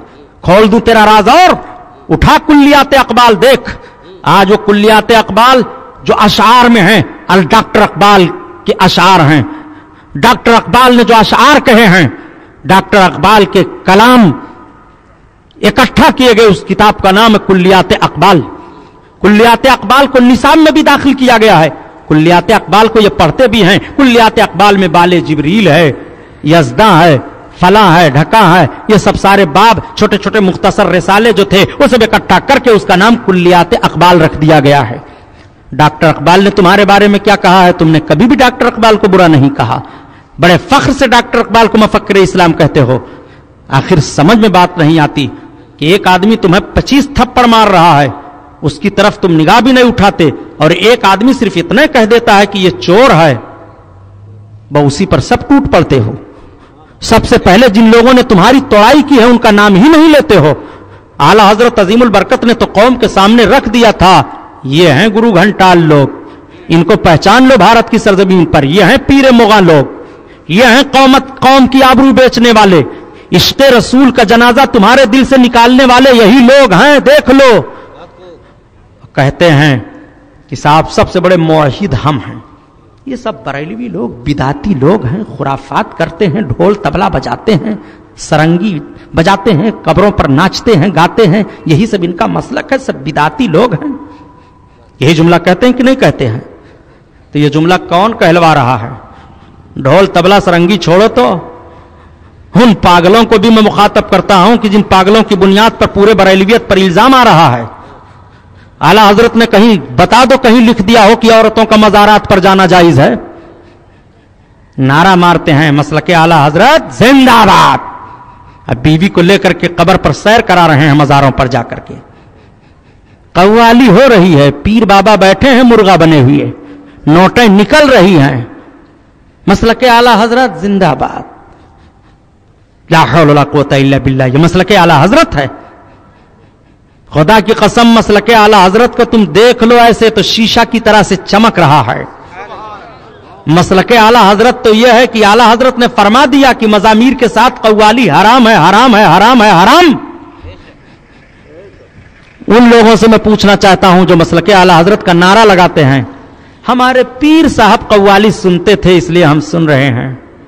अजमेर शरीफ में कव्वाली होती है सुबहानी साहब, तो अजमेर शरीफ में तो चोरी भी लोग कर लेते हैं, तो चोरी भी जायज कर लोगे? इन बुजुर्गों के कब्रों पर जोहला मुजावर हो गए हैं, पैसा ऐंठने के लिए सारे खुराफात करते हैं। अजमेर शरीफ तो अजमेर शरीफ है। आप सिर्फ उत्तर प्रदेश में बहराइच शरीफ को देख लो, सरकार गाजी पाक रदी अल्लाह ताला अन्हो का रोजा। हजरत गाजी पाक 424 हिजरे के शहीद हैं। दुनिया में इस्लाम फैले हुए 424 बरस कुल गुजरा था, उस वक्त के शहीद हैं। क्या सरकार गाजी पाक ने कव्वाली बैठ करके सुनी थी? क्या गाजी पाक के मजार पर ढोल बजाए गए थे? आज ढोल बजाए जा रहे हैं, कव्वाली हो रही है, उलमा की तकरीरें बंद करा दी जाती हैं। तकरीर रोक दो, कव्वाल साहबान पीछे खड़े हैं ढोल लेकर के। गाजी पाक ने तो तलवार चलाई थी, तलवार चला करके मजहब इस्लाम फैलाया था। ये हरामखोर कब्रों को नीलाम करके वक्फ बोर्ड से सर्कस करवाते हैं, नाच करवाते हैं और इल्जाम देते हैं कि ये बरेलवी हैं। लखनऊ की सरजमीन पर हमने तकरीर में यही कहा था कि वक्फ बोर्ड में जितने वहाबी देवबंदी हैं सब निकल जाएं वक्फ बोर्ड से। और नहीं निकलते हैं तो इनके मौलवी फतवा शाया करें कि कब्रों की नीलामी जायज है कि नाजायज, दरगाहें बेची जा सकती हैं कि नहीं बेची जा सकती हैं। पूछो बहराइच शरीफ की दरगाह नीलाम होती है कि नहीं? अजमेर शरीफ का मामला क्या होता है? जरा पूछो, ये छोटी डेग है, ये बड़ी डेग है, ये नीलाम कर दी गई है, ये नीलाम कर दी गई है, रोजा नीलाम कर दिया गया। पूछो जरा इनसे, ये कौन जिम्मेदार है? न तुम सदमे हमें देते, ना यूं फरियाद हम करते, न खुलते राजे सरबस्ता, ना यूं रुसवाइयां होती। तुम इन सारी चीजों को बिदात और शिर्क कह करके अलग से अपना वक्फ बोर्ड बनवा लो, तुम्हारा भी मुस्लिम पर्सनल लॉ अलग हो जाए जैसे शियों का मुस्लिम पर्सनल लॉ अलग हुआ। हम तुम्हारे पीछे कुछ नहीं पड़ेंगे। जैसे हम ऐलान करते हैं सुन्नियों को कि कोई सुन्नी किसी बदमज़हब के पीछे नमाज ना पढ़े, तुम्हारी माओ ने दूध पिलाया है तो मौलवी जी तुम खड़े हो जाओ, स्टेज पर ऐलान कर दिया करो कि बरेलवी मौलवी के पीछे नमाज मत पढ़ना और बरेलवियों की मस्जिद में मत जाना। इसको तुम क्यों नहीं ऐलान करते? क्यों मीठा मीठा गप कड़वा कड़वा थू? अगर कोई सुन्नी किसी वहाबी को वहां रिश्ता लगा रहा है तो फौरन कलम मुफ्ती का बरेलवी के चल जाता है कि यह रिश्ता लगाना नाजायज है, तू गलत कर रहा है। जालिम, अगर तेरे अफराद बरेलवियों के यहां आ रहे हैं तो तू क्यों नहीं रोक रहा है? तेरे अंदर अगर सदाकत है, हक़ानियत है, तो जैसे हम रोक रहे हैं ऐसे तुझे भी रोकना चाहिए। न तुम सदमे हमें देते, न यूं फरियाद हम करते, न खुलते राजे सरबस्ता, न यूं रुसवाइयां होती। बात चल रही थी गुस्ताखे रसूल की सजा। वलीद बिन मुगीरा को कैसी सजा मिली है, उसके कितने आयत बयान किए गए हैं। आप में से अगर किसी साहब को कह दूं कि खड़े हो जाओ जरा बयान कर दो कि वलीद बिन मुगीरा के अंदर कितने आयत बयान किए गए कुरान के अंदर, नहीं मालूम। तब क्या मालूम है? ढोल बजाना। अच्छा ये बताओ, हजरत इमाम हुसैन रदी अल्लाह ताला अन्हु के कत्ल का इल्जाम किन किन जालिमों पर था? तलवारें किन किन लोगों ने अपने हाथों में ली? नहीं मालूम। करबला की सरजमीन पर कितने अफराद गए थे? सही नहीं मालूम। औरतें कितनी थीं, बच्चियां कितनी थे, छोटे बच्चे कितने थे? नहीं मालूम। अच्छा हजरत इमाम हुसैन जुमा के दिन गए थे? हाँ इतना तो मालूम है। हजरत इमाम हुसैन की लड़ाई और यजीद से किस बुनियाद पर हुई? नहीं मालूम। आपको मालूम क्या है? आप पढ़ते लिखते क्यों नहीं हैं?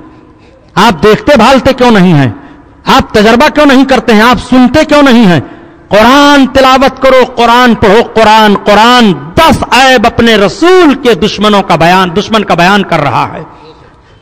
10 ऐबों में से सबसे बड़ा ऐब तो जो बयान किया गया है वो कहते हुए अहले नजर और अहले हक शर्माते हैं, मगर रब ताला कुरान में बयान फरमाने से हया नहीं फरमाता। रब फरमाता है कि महबूब मैं शर्म नहीं करता बयान करने में किसी चीज को, और किसी चीज की मिसाल देने में मुझे कोई शर्म नहीं है।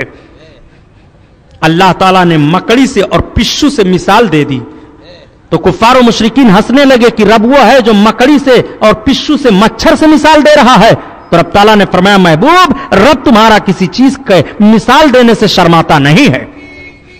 आप जरा गौर फरमाइए, सबसे बड़ा ऐब जो वलीद बिन मुगीरा का अल्लाह के रसूल ने बयान फरमाया, जैसे उसने सरकार को मजनू कहा, हजरत जिब्रील कुरान की आयतें लेकर के नाजिल हो गए, सूरे नून वल कलम पढ़ लो और उसका तर्जमा देख लो।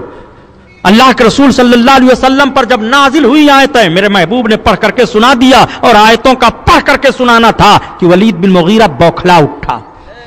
उसने कहा था कि मोहम्मद वही नहीं नाजिल होती, और जब वही नाजिल हुई तो उसी पर नाजिल हो गई, उसी के ताल्लुकात से आयतें आ गई। कितना नालायक था वो, कैसा नबी का दुश्मन था। मेरे आका सल्लल्लाहु अलैहि वसल्लम पर जब वही का लफ्ज नाजिल हुआ, कुरान की जो आयत है जरा देखो तो किस तरह से वो आयत है। महबूब ये आयबें तो इसके अंदर हैं कि ये चुगलखोर है, ये फित्तीन है, ये दलाल है, ये तुर्श मिजाज है, ये झूठा है, ये है वो है, बादा ज़ालिका ज़नीम। महबूब इन सारी चीजों के बाद महबूब वो उसकी असल में खता है। आप अपने जुमलों में सुनो कि वो हरामी उन नस्ल है, उसकी असल में खता है महबूब बादा ज़ालिका ज़नीम। आप जरा गौर फरमाइए, तुल्लिन का एक अलग माना ही होता है, उस पर तुर्रा यह कि वो उसकी असल में खता है, कुरान बयान कर रहा है। जनीम है वो, जनीम का तर्जमा जाकर के लुगत में पढ़ डालो, जिसकी असल में खता हो, जिसके बाप का पता ना हो। अगर हम ये जुमला कह दें कि वो हरामी है तो ये लोग बहुत चिढ़ जाते हैं। इनके मौलवी अशरफ अली थानवी ने खुद लिखा है कि वलीद बिन मुगीरा हरामी है। कुरान के तर्जमा में मौलवी अशरफ अली थानवी ने खुद लिखा है। अब आप जरा गौर फरमाइए कि रब ताला ने उसके ऐबों को बयान फरमाते हुए उसकी नस्ल तक को बयान कर दिया। वो किस नुतफे से पैदा हुआ वो सब रब ने बयान कर दिया। महबूब ऐसे की बात सुन रहे हो? अच्छा, ऐब तो उसके बयान हो गए, लेकिन रब ताला ने और क्या बयान फरमाया? रब ताला ने सजा को भी बयान फरमा दिया। महबूब उसके ये तो ऐब हैं, लेकिन महबूब उसको सजा में क्या दूंगा वो भी सुन लो। महबूब सनज़्बहु अलल खुर्तूम, हम उसकी सूअर जैसी थूथनी पर दाग देंगे। रब ताला रसूलुल्लाह के गुस्ताख के चेहरे को सूअर के चेहरे से तशबीह दे रहा है कि इसके सूअर जैसे चेहरे पर हम दाग देंगे, वो सजा उसे दी जाएगी। रब ताला ने गुस्ताख रसूल के अंजाम को कुरान में बयान कर दिया और उसकी सजा को भी बयान कर दिया। आप जरा सुनते चलें, गुस्ताखे रसूल की सजा क्या होती है। आप इतनी भी सजा ना दे सके कि अगर कोई आपका रिश्तेदार गुस्ताख हो गया है तो तर्क ताल्लुक ही कर दें। आप इतनी सी भी सजा ना दे सके कि आप उससे सलाम बंद कर दें। आप इतनी सजा ना दे सके कि आपका उससे कोई ताल्लुक रिश्तवी तौर पर ना रहेगा। मेरे दोस्त, जुमले पर जरा गौर तो फरमाइए। गुस्ताख रसूल की सजा देखते जाइए, और जिस जिस दौर में गुस्ताख रसूल को ये सजाएं मिलती रही हैं वो दौर बड़ा भला दौर गुजरा है, वो दौर बड़ा अच्छा दौर गुजरा है। और जब जब जिस जिस शक्ल में अजमत रिसालत पर हमला किया गया है उस रूप से अजमत रिसालत के हमला करने वालों को जवाब दिया गया है। दौर सिद्दीकी है, रसूल कौनैन सल्लल्लाहु अलैहि वसल्लम की अजमत पर हमला किया गया, हजरत अबू बकर ने जवाब दिया। तलवारों के जरिया से दिया, खिलाफत के जरिया से दिया, तहरीक के जरिया से दिया। हजरत उमर फारूक आजम के दौर में अजमत रिसालत पर हमला हुआ तो हजरत उमर फारूक आजम ने जवाब दिया, और ऐसे अंदाज से जवाब दिया कि सारी दुनिया याद कर रही है, सारी दुनिया पढ़ रही है, सारी दुनिया आपके जवाब को देख रही है। दौर उस्मानी में नबी कौनैन सल्लल्लाहु अलैहि वसल्लम के अजमत पर हमला हुआ तो अल्लाह के रसूल सल्लल्लाहु तआला अलैहि वसल्लम के जानिसारों ने जवाब दिया। दौर अली में जब खारजियों ने अजमत रिसालत पर हमला किया तो हजरत अली ने एक एक खारजी को कत्ल करवाया, एक एक खारजी को चुन चुन करके मारा। और जब दौरे मुआविया में यजीदी फितना उठता है तो अली के शहजादे हजरत हुसैन इब्ने अली उठ करके खड़े हो जाते हैं और यजीदी फितना को दबा देते हैं। अगरचे उस फितना के दबाने में जवान बेटे को देना पड़ा, खुद अपने आप को दे देना पड़ा, सारा अहलो अकारिब को कुर्बान कर देना पड़ा, लेकिन हजरत इमाम हुसैन ने यजीदी फितने को दबा दिया। यजीदी फितने के बाद जब यूरोपी फितना उठता है तो मोहम्मद सानी ने उस फितने को दबाया, सलाहुद्दीन अयूबी ने उस फितने को दबाया। और उस फितने के बाद जब फितना उठता है, बरतानवी फितना उठता है, साम्राज्य फितना उठता है, सहीहुनियत का फितना उठता है, ये सारे फितने उठते हैं। अब तलवारें जवाब दे चुकी हैं, अब एटम बम जवाब दे चुके हैं, अब नजरियात पेश किया जा रहे हैं, अब कलमी जंग हो रही है, अब इस तरह के मामला पैदा किए जा रहे हैं। तो आप जरा मुलाहजा फरमाते चलिए, जब कलम से जंग अजमत रिसालत पर करके अजमत रिसालत पर हमला किया गया तो कलमी मुजाहिदीन भी सफ में मैदान में आ गए हैं। भारत की सरजमीन पर जब यह फितना पैदा हुआ तो हजरत मुजद्दिद अलिफसानी ने उसका जवाब दिया है, हजरत शेख अब्दुल अजीज मुहद्दिस देहलवी ने उसका जवाब दिया है, हजरत शेख अब्दुल अजीज मुहद्दिस देहलवी ने उसका जवाब दिया है। और जब वो आबियत के रूपों को इख्तियार करते हुए भारत की सरजमीन पर इस फितने ने अपना सर उठाया और इस फितने ने सर उठा करके मजहब इस्लाम के मानने वालों के अंदर से अजमत रिसालत को निकालने की कोशिश की है तो इमाम अहमद रजा खान ने इस फितने का जवाब दिया, अल्लामा फजल हक खैराबादी ने इस फितने का जवाब दिया, और आज भी लोग जवाब देते रहे हैं। जिस जिस दौर में जो जो फितना उठता है और अजमत रिसालत पर जिस साइड से हमला किया जाता है, रब ताला अपने बंदों में किसी ना किसी को मुंतखब फरमा देता है और उसके बंदे जवाब देते रहते हैं। आप जरा इस नौइयत को समझें। आपके ज़हन और फिक्र में ये बातें बहुत आती रहती हैं, बहुत आप सोचने और समझने लगते हैं। दौरों को याद करो यार, कौन सा दौर रहा है कि अजमत रिसालत को छोड़ करके कामयाबी ले ली गई हो। मोहब्बत रसूल का जरा मामला तो मुलाहजा फरमाओ। यही भारत की सरजमीन है। भारत की सरजमीन पर कौन नहीं जानता कि तारीख का जनाजा निकालते हुए हजरत महमूद गजनवी पर इल्जाम लगाया जाता है कि वो लुटेरा था, भारत को लूटने आया था। क्या दूसरे लोग तारीख का जनाजा निकाल करके ये जुमला हजरत महमूद गजनवी के ताल्लुक से कह देते हैं तो आप भी कह दोगे? खुदा की कसम, महमूद गजनवी तो वो मुहिब्बे रसूल बादशाह था, इतना आशिक बादशाह था, ऐसा आशिक बादशाह था, ऐसा आशिक बादशाह था कि महमूद गजनवी का राज उस वक्त फाश हुआ। महमूद गजनवी के दरबार में एक साहब हाजिर आए, उन्होंने कहा मुझको अल्लाह के रसूल ने भेजा है, मेरी मदद फरमाइए। मामला यह था कि अल्लाह के रसूल सल्लल्लाहु अलैहि वसल्लम की बारगाह में एक साहब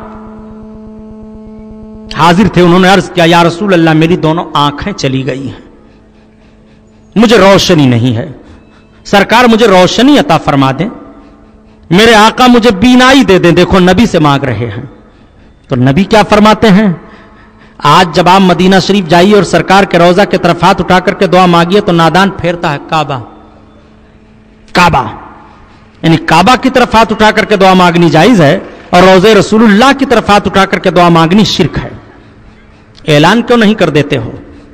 ऐलान कर दो पूरी दुनिया में, रसूलुल्लाह सल्लल्लाहु अलैहि वसल्लम की तरफ हाथ उठा करके दुआ करनी शिरक है, इससे काफिर हो जाओगे, मुशरिक हो जाओगे, ये कौम तुम्हें जूते का हार पहना देगी। जरा गौर तो कीजिए, जालिम काबा की तरफ फेरता है। मैं खड़े होकर के सरकार की बारगाह में दरूद शरीफ पढ़ रहा था तो उल्टे कदम चलने लगा। एक बड़ा खुर्राटिया बुढ़ा मेरे पीछे था, तो एक बेचारे कोई सीधे साधे हाजी साहब थे, वो सरकार के रोजा की तरफ हाथ उठाए थे, तो उनके हाथ को काबा शरीफ की तरफ फेर करके कहता क्या है, इनसे मत मांगो, ये नहीं कुछ देते हैं, इन्होंने भी कहा है कि अल्लाह से मांगो, अल्लाह से मांगो, उधर काबा की तरफ हाथ करो। तो मेरा जिस्म तो गुस्सा से कांप गया, तो मैंने उसको डांटा, हमने कहा चुप रहा। तब तक वो चुप हो गया, वो सिर्फ मुझको देखता रहा। मैंने सोचा कि अगर खुर्राटी जी ज्यादा आगे बढ़े तो अभी गरीबान पकड़ करके खींच कर ले चलूंगा, चाहे मुझे खुद जेल में जाना पड़े। हरामखोर सरकार के सामने कहता है कि इनकी तरफ क्या हाथ उठाते हो, ये नहीं देते हैं, अल्लाह से मांगो, अल्लाह देता है। खबीस तो कौन ये कहता है कि अल्लाह नहीं देता है, लेकिन अल्लाह अपने महबूब की चौखट से देता है।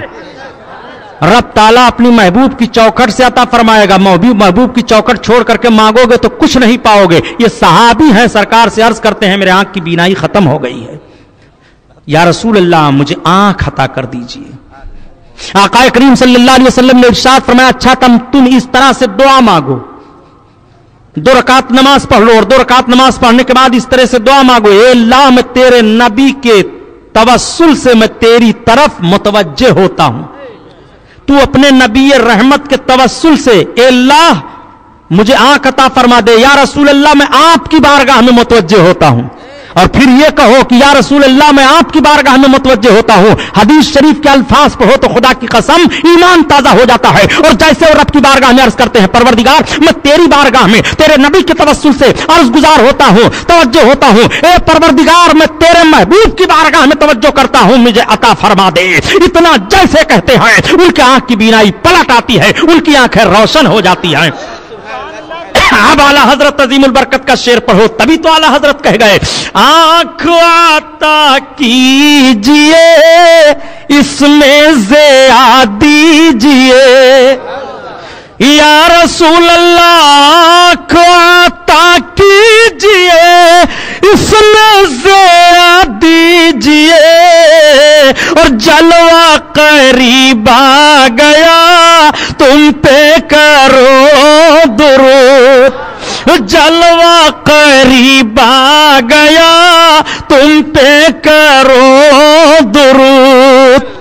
तो किसी ने कहा कि तुम भी यही हदीस पढ़ करके सरकार पर दुरूद पढ़ो, तुम्हारी भी तमन्ना पूरी हो जाएगी।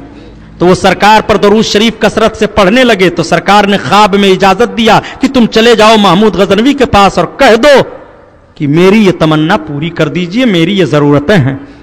ख्वाब में अर्ज किया उन्होंने कि या रसूल अल्लाह, अगर बादशाह ने पूछ लिया कि क्या सबूत है तुम्हारे पास कि तुमको अल्लाह के हबीब ने भेजा है, तो मैं क्या बताऊंगा। आका ने फरमाया, जाओ तुम कह देना कि जो तुम रोज सरकार की बारगाह में तोहफा भेजते थे, कल रात में वो तोहफा तुमने नहीं भेजा है।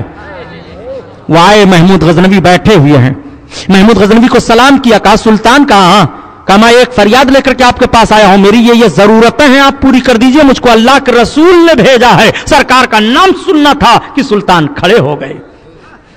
सरकार का नाम सुनकर के महमूद गजनवी खड़े हो जाएं, और अगर आज सरकार के नाम पर एक उम्मती खड़ा होकर के सलाम पढ़ ले तो बिदाती हो गया। जरा इनका नजरिया मुलाहजा फरमाइए। मोहब्बत में हवाला तलाश करते हो, मोहब्बत में सबूत मांगते हो। मोहब्बत में हवाला और सबूत नहीं होता है। मोहब्बत अगर कुफ्र और शिर्क की तरफ ना ले जाए तो उस हद तक जैसी भी मोहब्बत करो सब जायज है, सब दुरुस्त है। इसीलिए मेरे आका ने फरमाया था, मेरे सहाबा, जो हजरत ईसा के बारे में नसारा ने कहा था वो तुम मुझे ना कहना, बकिया जो कुछ चाहो तुम कहो। तो नसारा ने हजरत ईसा को खुदा का बेटा कहा था, रसूलुल्लाह को खुदा का बेटा न कहना, रसूलुल्लाह को खुदा न कहना, बकिया रसूल को या नबी अल्लाह कहो, या रसूल अल्लाह कहो, बशीर व नजीर कहो, मालिको मुख्तार कहो, साहिब इख्तियार कहो, आलिम गैब कहो, अपना नबी कहो, अपना आका कहो। इसीलिए तो आला हजरत अजीमुल बरकत फरमाते हैं, लेकिन रजा ने खत्म सोखन इस पे कर दिया। जब मेरे आका का फरमान देखा कि सरकार ने फरमाया है कि ईसा अलैहिस्सलाम के ताल्लुक से जो उनके नसारा ने कहा था, उनके गरोह ने, वो तुम मुझे ना कहना, बकिया तुम जो चाहना मुझे कहना। तो आला हजरत अजीमुल बरकत अर्ज करते हैं, या रसूल अल्लाह, हम आपको तो बशीर कहते हैं, नजीर कहते हैं, मुख्तार कहते हैं, या रसूल अल्लाह कहते हैं, या हबीब अल्लाह कहते हैं, या शफियाना कहते हैं, ये मेरे आका हबीबना हम कहते हैं, या रसूल अल्लाह हम आपको पुकारते हैं। और जब कहते कहते आला हजरत ईमानी जोश पर आते हैं तो मुखातब होकर के सबको ललकारते हैं, ये लोगों, लेकिन रज़ा ने खत्म सुखन इस पे कर दिया कि खालिक का बंदा खल्क का आका कहूं तुझे, आका कहूं तुझे।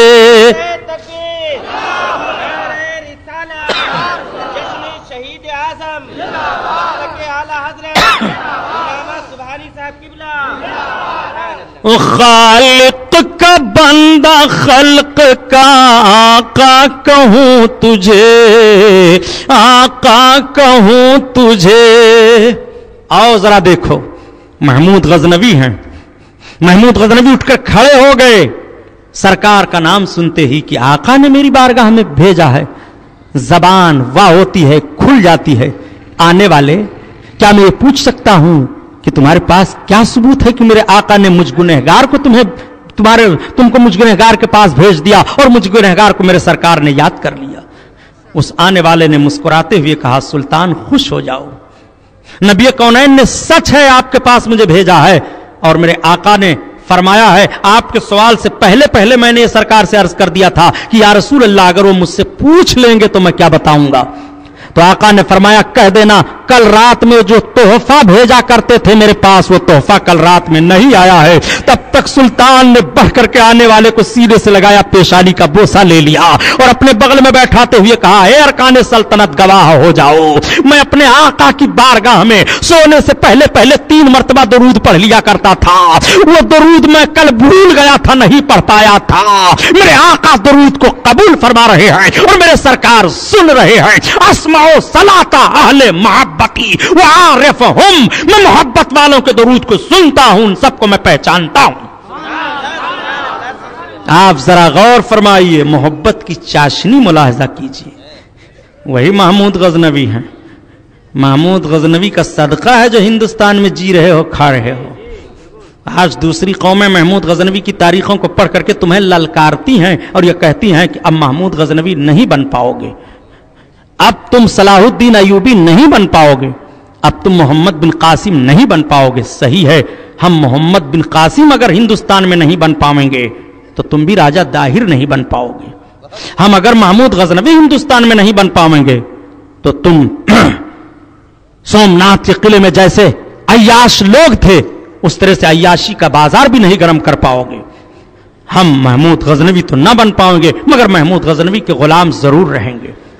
और जब जब महमूद गजनवी के गुलामों को छेड़ा गया है तो या तो महमूद गजनवी की तलवार चमकी है, हमारे इस तरह से किरदार और हमारी ताकत चमकेगी तो हमें महमूद गजनवी याद आ जाएंगे। और अगर हमें मजलूमियत की बुनियाद पर हमारे मकान जलाए गए, हमारी दुकानें फूंकी गई, हमको जलाया गया तो करबला के इमाम हुसैन याद आ जाएंगे। हम हर मोड़ पर कामयाब हैं, हम ताकत की बुनियाद पर चमकते रहें तब भी कामयाब हैं और जमीन पर तड़पते रहें तब भी कामयाब हैं। मुसलमानों को धमकी न दो, कत्ल खूरेज़ी से हमको न डराए दुनिया, कत्ल खूरेज़ी से हमको न डराए दुनिया, ہم مسلمانوں کا ہے کرب و بلا سے رشتہ، ہم مسلمانوں کا ہے کرب و بلا سے رشتہ۔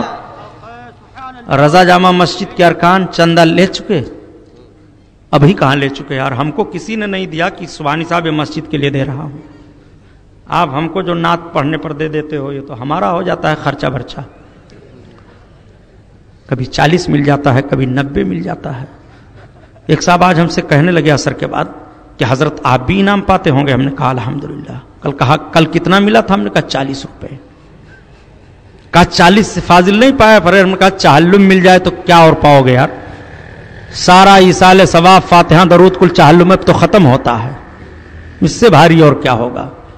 میرے دوست، سنی رضا جامع مسجد مسجد ہے، مسجدوں کی آبرو بچائی ہے حضرت امام حسین نے۔ آپ مسجدیں تعمیر کرتے ہیں، قیامت آنے پر آپ کی بلڈنگ تو ختم ہو جائے گی، اتنا خوبصورت شہر بمبئی ہے، سب ختم، پہاڑ ڈھہ جائیں گے، سمندر خشک ہو جائیں گے، زمین برابر ہو جائے گی۔ ہمارے بستی ضلع میں ایک حاجی امراؤ شاہ گزرے ہیں، پرانے لوگ جانتے ہوں گے حاجی امراؤ شاہ کو، جمدہ شاہی حاجی امراؤ صاحب بہت جاتے تھے۔ سیٹھ عبد المجید صاحب کے والد صاحب وغیرہ جب جلسہ کراتے تھے تو حاجی صاحب پہنچتے تھے، اور مسجد کا چندہ وہ بہت زیادہ کرتے تھے۔ تو حاجی امراؤ شاہ سے ایک آدمی نے کہا کہ حاجی صاحب آپ لوگ بہت غلط کام کرتے ہیں۔ کہا کون سا غلط کام؟ کہا جو اپنے مردوں کی قبر پکی بنواتے ہو نا، بہت بڑا غلط کام کرتے ہو۔ کہا بیوقوف غلط کام کیا ہے؟ پکی قبر بن گئی تو قبر محفوظ ہو جاتی ہے۔ کہا مگر حاجی صاحب یہ بتاؤ کہ قیامت جب آئے گی تو قبر پکی رہے گی تو آپ کے مردے لوگ نکلیں گے کیسے اس میں سے؟ کہا یہی غلط کام ہو گیا۔ کہا ہاں بالکل، ارے اتنا سیمنٹ صحیح لگاتے ہو، اتنا مضبوط روضہ اس پر بنا دیتے ہو، اس پر چادریں چڑھا دیتے ہو، قیامت آئے گی تو اس کے اندر سے سب کیسے نکلیں گے؟ تو حاجی صاحب بھی بہت حاضر جواب تھے۔ کہا بیوقوف یہ بتا کہ قیامت آئے گی تو ہمالیہ پہاڑ رہ جائے گا؟ کہا نہیں۔ کہا کیا ہو جائے گا؟ یہ سارے پہاڑ، یہ سب بلڈنگیں، یہ مکانات کیا ہوں گے؟ کہا سب ریزہ ریزہ ہو جائیں گے، روئی کے پھائے کی طرح اڑ جائیں گے۔ کہا مردود تو 3 ہاتھ کی قبریں نہیں پھٹے گی؟ سوچئے آپ، عجیب سوال کر بیٹھتے ہیں۔ تو آپ لوگ یا غوث پاک کہہ کر کے یا حسین کہہ کر کے پکارتے ہو تو کربلا میں یہاں حسین سنتے ہیں؟ اب تو یہ کہنے کی ضرورتیں نہیں آتی، اور اب نہیں کہتے۔ جب سے ٹیلی فون رائج ہوا ہے، جب سے یہ اعتراض ختم، نادان اتنی بڑی مشین اپنے ہاتھ میں لے لیتا ہے، 2 انگل کی ہے، اور یہیں سے تو کان کے پاس لگاتا ہے، نمبر دباتا ہے۔ علم کا نمبر تو دبا دے تو تیری آواز پہنچ جاتی ہے امریکہ۔ نادان ولایت کا نمبر دب جائے تو حسین کیوں نہیں سنیں گے؟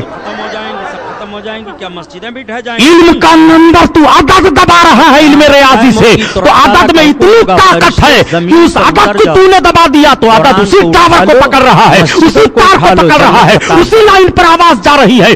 مانو حسین سے محبت کرنے والا حسین پہ نام لگا دے گا تو دل سے جو آواز نکلتی ہے اثر رکھتی ہے، پر نہیں طاقت پرواز۔ سنی رضا جامع مسجد ہے، آپ اس کی مدد کرو۔ سنیوں اپنے ہر مسجد کے نام کے آگے سنی کا لفظ لگا دیا کرو۔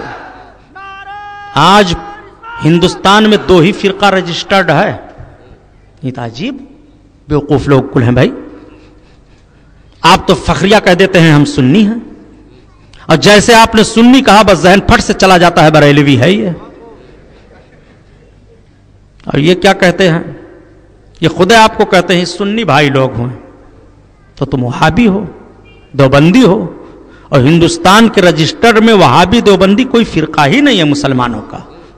تو جب یہ ہندوستانی رجسٹر میں نہیں ہے تو مسلمانی رجسٹر میں ہوں گے؟ ذرا غور تو فرمائیے یار، تمہارا اتنا پاور نہیں ہے کہ تم ہندوستان کے رجسٹر میں اپنا نام ڈلوا سکو کہ ہم اہل حدیث ہیں یا ہم اہل دیوبند ہیں، اور ہمارا حال تو یہ ہے کہ ہم یہاں سے ہر جگہ مشہور ہو گئے۔ مدینہ شریف میں آپ سرکار کے روضہ کے سامنے ہاتھ اٹھائیں تو وہ کہہ دیتا ہے کہ حاضر رجلو قبوری ام بریلوی، یہ آدمی قبر پجوا ہے یا بریلوی ہے؟ صاحب قبروں کی طرف ہم نے ہاتھ اٹھا دیا تو ہم قبر پجوا ہو گئے۔ अब आप कब्र की मट्टी खा जाए तो आप कब्र खौआ होंगे कि नहीं होंगे? कहोगे सुभानी साहब यार तुमने 8 दिन तक तकरीर की मगर ये सब जुमला नहीं सुनाया, हम कब्र खौआ हैं? बिल्कुल कब्र खौआ हो। तुमने हमको कब्र पुजवा कैसे कहा? क्या कोई सुन्नी मुसलमान कब्र के सामने जाकर के नियत बांध कर नमाज पढ़ता है? तकबीर होती है कब्र के सामने, इमाम साहब खड़े होते हैं। बताओ किसी कब्र के सामने खड़े होते हो इमाम साहब और खड़े होकर के तकबीर कहते हो और पीछे मुक्तदी हो, फिर उसके बाद नमाज अदा की जा रही हो? अगर कब्र के सामने खड़ा हो जाना जुर्म है तो अपने जनाजों को उठा करके समुद्र में फेंक दो। ये मुर्दा को सामने रख करके जनाजा पढ़ते हैं कि नहीं पढ़ते हैं? पढ़ते हैं कि नहीं पढ़ते हैं? क्यों मुर्दा को सामने रखते हो जनाजा? वही मुर्दा तेरे सामने है नादान, कब्र से बाहर है, तो तू हाथ बांधे है और मगफरत की दुआ कर रहा है और अपने लिए भी दुआ कर रहा है। अल्लाहुम्मा अग़फिर ले हय्यना वो मय्यतना वो शाहिदना वो गायबना वो सगीरना वो कबीरना। अल्लाह बख्श दे, हमारे मुर्दा को बख्श दे, हमारे जिंदा को बख्श दे, हमारे छोटे को बख्श दे, हमारे बड़े को बख्श दे। करते हो दुआ कि नहीं? सामने मुर्दा लेटा है, आपके कहने से अल्लाह बख्श देगा मगर आप दुआ कर रहे हो। मुर्दा सामने लेटा है, आप ये दुआ कर रहे हो। वही मुर्दा अगर कब्र में हो गया, मट्टी के अंदर हो गया और जाकर के यही दुआ पढ़ रहे हो तो हराम का फतवा कैसे लग गया? होटल के अंदर चाय पीना जायज है और होटल के बाहर से निकल करके नाजायज हो गया? यह फतवा कहां से हो गया? वही मुर्दा तो है। मुर्दा अगर आम मोमिनीन में है तो मामला और है, और वही मुर्दा जो हमारे सामने मुर्दा है कोई वली अल्लाह है तो हमें यकीन है कि अला इन्ना औलिया अल्लाह ला यमूतूना बल यंतकिलूना दारन इला दारिन। अल्लाह का वली मरता नहीं है बल्कि एक घर से दूसरे घर की तरफ मुंतकिल हो जाया करता है। इसलिए हमारा अकीदा है कि अल्लाह का वली अपनी कब्र में जिंदा है। कहोगे कोई सबूत? हाँ सबूत ले लो। हजरत इमाम अहमद इब्न हंबल चारों इमामों में बहुत मशहूर इमाम है जिनसे एक मसलक है, मसलक है हंबली।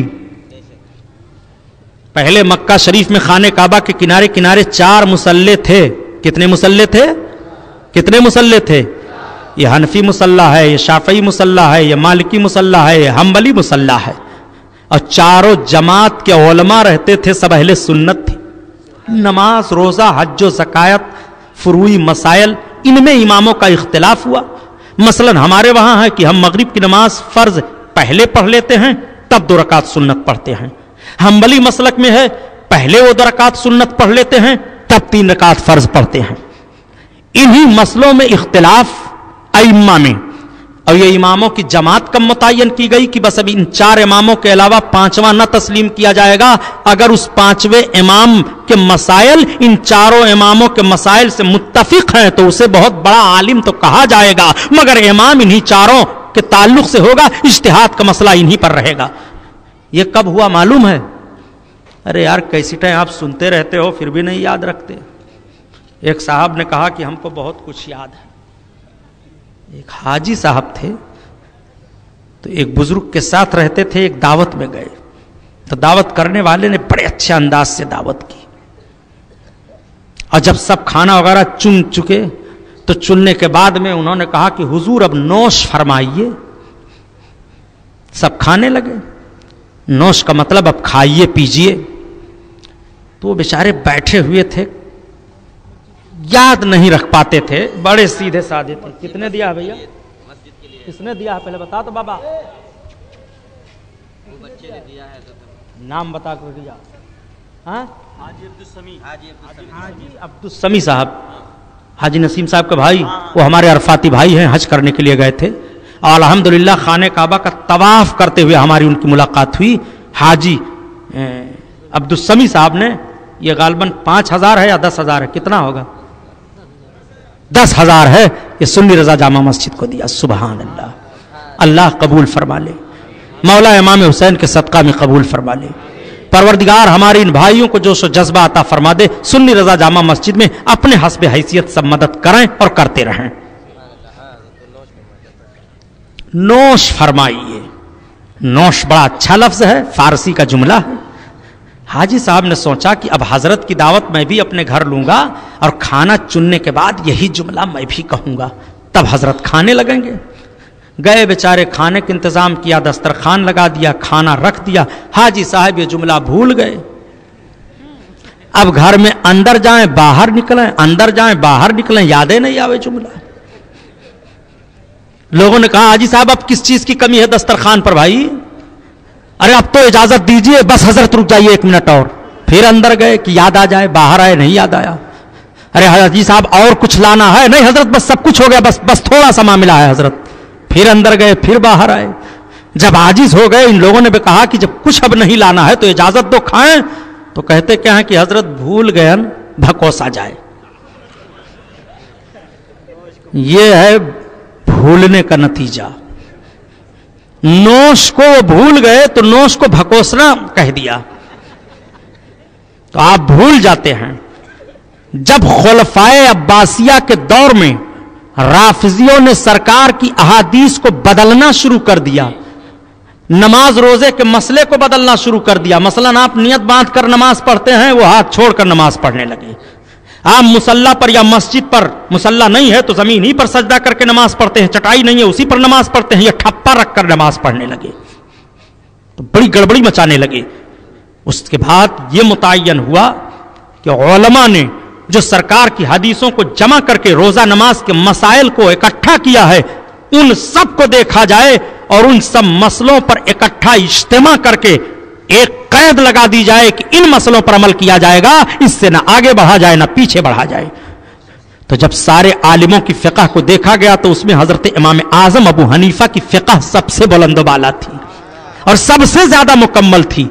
تو حضرت امام اعظم, حضرت امام ابو حنیفہ, حضرت امام شافعی, حضرت امام احمد بن مالک حنبل, حضرت امام مالک, ان اماموں کی فقہوں کو دیکھا کہ مکمل ہیں. بس اعلان کر دیا گیا کہ ان چاروں اماموں میں سے جو جس امام کی تقلید کرتے ہوئے روزہ نماز حج و زکات کے مسائل ادا کرتا رہے گا وہ اہل سنت و جماعت ہے, اور ان چاروں اماموں کے مسئلوں سے جس کا مسئلہ ٹکرائے گا ٹھکرا دیا جائے گا, اور ان چاروں اماموں کے مسئلے سے جس امام کا مسئلہ متفق رہے گا اسے بھی انہی چاروں امام کا جس سے متفق رہے گا اس کا مقلد مان لیا جائے گا. یہ 4 امام ہو گئے. حضرت امام احمد ابن حنبل رحمت اللہ تعالی علیہ کی قبر پاک پر سرکار غوث پاک تشریف لے گئے. تو پتہ یہ چلا کہ غوث پاک قبر پر گئے تو قبر پر جانا آج کا طریقہ نہیں ہے. اور جب غوث پاک گئے تو حضرت امام احمد ابن حنبل کو سلام کیا. جیسے آپ کی قبر پر سلام کیا تب تک آپ کی قبر پھٹ گئی اور حضرت امام احمد بن حنبل بنفس نفیس باہر آ گئے, اور باہر آ کر کے سرکار غوث اعظم سے معانقہ مصافحہ کرتے ہیں اور فرماتے ہیں عبد القادر اللہ تعالیٰ نے اس وقت تم کو بہت عظیم مرتبہ عطا فرمایا ہے, سارے اہل زمین تمہارے محتاج ہیں. ذرا غور فرمائیے, وہ حضرت امام احمد بن حنبل ہیں. حضرت امام احمد بن حنبل رحمت اللہ تعالیٰ علیہ کی قبر انور پر غوث اعظم گئے. تو میرے دوست, قبر پر کوئی جاتا ہے تو صاحب قبر اس کی آواز کو سنتا ہے, جیسے وہ دنیا میں لوگوں کو پہچانتا تھا, دنیا سے جانے کے بعد اگر وہی لوگ اس کی قبر پر جا رہے ہیں تو وہ پہچانتا ہے. اس لیے قبروں پر جانے کا جھگڑا نہ کرو. قبر پر کوئی چلا گیا, شرعی انداز سے کھڑا ہے, فاتحہ پڑھ رہا ہے, بخشش کی دعا مانگ رہا ہے, مانگنے دو, اعتراض نہ کرو. قبر پر چلے جانے سے اگر وہ قبر پجوا ہو سکتا ہے تو کتابوں میں ثابت ہے کہ تمہارے لوگوں نے تمہارے مولویوں کی قبر کی مٹی کھائی ہے, اور جب مٹی اٹھا کر کے کھا لیا. اللہ تعالیٰ توقیر صاحب کو دارین کی بھلائیاں عطا فرمائے. انہوں نے 2300 روپیہ دیا ہے. تو 23 کون, اچھا ہاں بچا لیا انہوں نے. اچھا 11 اور 12 یہ دونوں ملا کر کے دے دیا ہے, اور کہیں 12 کرتے تو دوسرا بن جاتا. اب وہ بہت ہوشیار آدمی ہیں توقیر صاحب, جمدہ شاہی ہے نا, اور ہوشیار لوگوں کے ساتھ میں رہتے بھی ہیں, اور اس معاملے میں بہت مار پیٹ کرتے بھی ہیں. اس لیے گھبراتے ہیں 24 نمبری لوگ کی اس شخص سے جھگڑا وگڑا مت کرو یار, مار دیتا ہے یہ. توقیر صاحب نے سنی رضا جامع مسجد کے لیے دیا. اللہ تعالی حضرت امام حسین کے صدقے میں ان کے مشکلات کو حل فرمائے, دیندار بنائے, اور ہم کو اور آپ سب کو رب تعالی مدد کرنے کی توفیق عطا فرمائے. سبحان اللہ. بات میں بس مختصر ایک اور عرض کر دیتا ہوں, بہت غور سے سن لو پیارے. یہی محمود غزنوی ہیں. سرکار محمود غزنوی کی محبت ذرا ملاحظہ فرمائیے. سرکار کے نام سے محمود غزنوی ایک روز اپنے دربار میں بیٹھے ہوئے تھے, انہوں نے اپنے وزیر کے لڑکے ایاز کے لڑکے کو بلایا, کہا ایاز کے لڑکے ادھر آ. تب تک ایاز چونک پڑے کہ ہر روز بادشاہ ہمارے لڑکے کا نام لیتے تھے, میرے لڑکے کا نام ہے محمد, اور سرکار نے فرمایا کہ اپنے بچوں کا نام میرے نام پر رکھو, جس کا نام محمد ہوگا اس کو جہنم کی آگ چھو نہیں سکتی ہے. قربان جاؤ نبی کی فضیلت پر یار. ارے یہاں تک محبت رسول کا نام ہے کہ جن والدین نے اپنے بچوں کا نام محمد رکھا ہے, قیامت میں ایک منادی رب کی طرف سے ندا دے گا, اے وہ لوگوں جنہوں نے اپنے بچوں کا نام دنیا میں محمد رکھا ہے, رب تعالیٰ کی طرف سے ان کی مغفرت کا اعلان ہو رہا ہے, وہ بخش دیے گئے. اسی لیے تو اعلیٰ حضرت عظیم البرکت فرماتے ہیں, سنتے ہیں کہ محشر میں صرف ان کی رسائی ہے, اور گر ان کی رسائی ہے لو جب تو بنائی ہے, اور مطلع میں کیا شک تھا واللہ رضا واللہ صرف ان کی رسائی ہے, صرف ان کی رسائی ہے. اللہ اکبر. بادشاہ نے پوچھ لیا, بادشاہ سے وزیر نے پوچھ لیا, حضور ہر روز میرے بچے کا آپ نام لیا کرتے تھے, آج میرے بچے کا آپ نے نام نہیں لیا. تو محمود غزنوی رونے لگے. انہوں نے کہا ایاز تیرے بچے کا نام سرکار کے نام پر ہے, اور آج اچانک مجھے بلانے کی ضرورت پڑ گئی, میں وضو سے نہیں تھا, میں جب وضو سے رہتا تھا تب تیرے بچے کا نام لیا کرتا تھا کہ سرکار کے نام پر ہے. یہ ادب ہے محمود غزنوی کا. تب ہندوستان کی سرزمین پر 16واں چکر شکست کا کھانے کے بعد بھی قلعہ پر پرچم فتح کا لہرا دیا تھا, اور ذہن و فکر دے دیا تھا کہ محمد سے وفا, تو نے تو ہم تیرے ہیں, یہ جہاں چیز ہے کیا لوح و قلم تیرے ہیں. عبدالحنان صاحب سبحان اللہ, یہ ہمارے عبدالحنان بھائی ہیں, انہوں نے سنی رضا جامع مسجد کو 2500 دیا, 2500 دیا, اللہ تعالیٰ قبول فرمائے. سبحان اللہ. ارے یار ایسے ایسے اٹھ جاؤ, 500 1000 100 روپیہ تو بہت ہو جائے, ہم سب لوگ گواہ بھی ہو جائیں گے آپ کے چندے کے لیے. سنی رضا جامع مسجد کا معاملہ ہے. ہم لوگ رمضان شریف میں مدرسے کا چندہ کرتے ہیں, یوں ہی جب ضرورت پڑتی ہے تو چندہ کر لیتے ہیں. ہمارے مدرسے سے فون آیا کہ سبحانی صاحب چاول مدرسے میں ختم ہو گیا بچوں کے لیے. تو ہم نے کہا میں ابھی حج کر کے آ رہا ہوں, ابھی نہ چاول نہ دال, آؤں گا تو وہیں چاہے چاول ہو جائے گا چاہے دال ہو جائے گا. مقصد یہ تھا کہ کچھ چندہ وغیرہ کر کے لے آئیے گا. ہم نے کہا نہیں ابھی نہیں, آئیں گے چاول وغیرہ ہو جائے گا, وہیں چاول ختم کرو چاہے دال ختم کرو. ہم کو یہاں محرم کی تقریریں سوجھی ہیں, تمہیں چاول سوجھا ہے, چاول نہیں ہے, ہائے بھات ہائے دال, ہائے بھات ہائے دال. بتائیے صاحب, کہیں فرصت نہیں ہے. تو میں عرض کر رہا تھا اس جملے کو اپنے ذہن میں بٹھا لو, باتوں کو یاد رکھو. سبحان اللہ. یہ کس بھائی نے دیا؟ ارے نام تو بتائیے. ہاں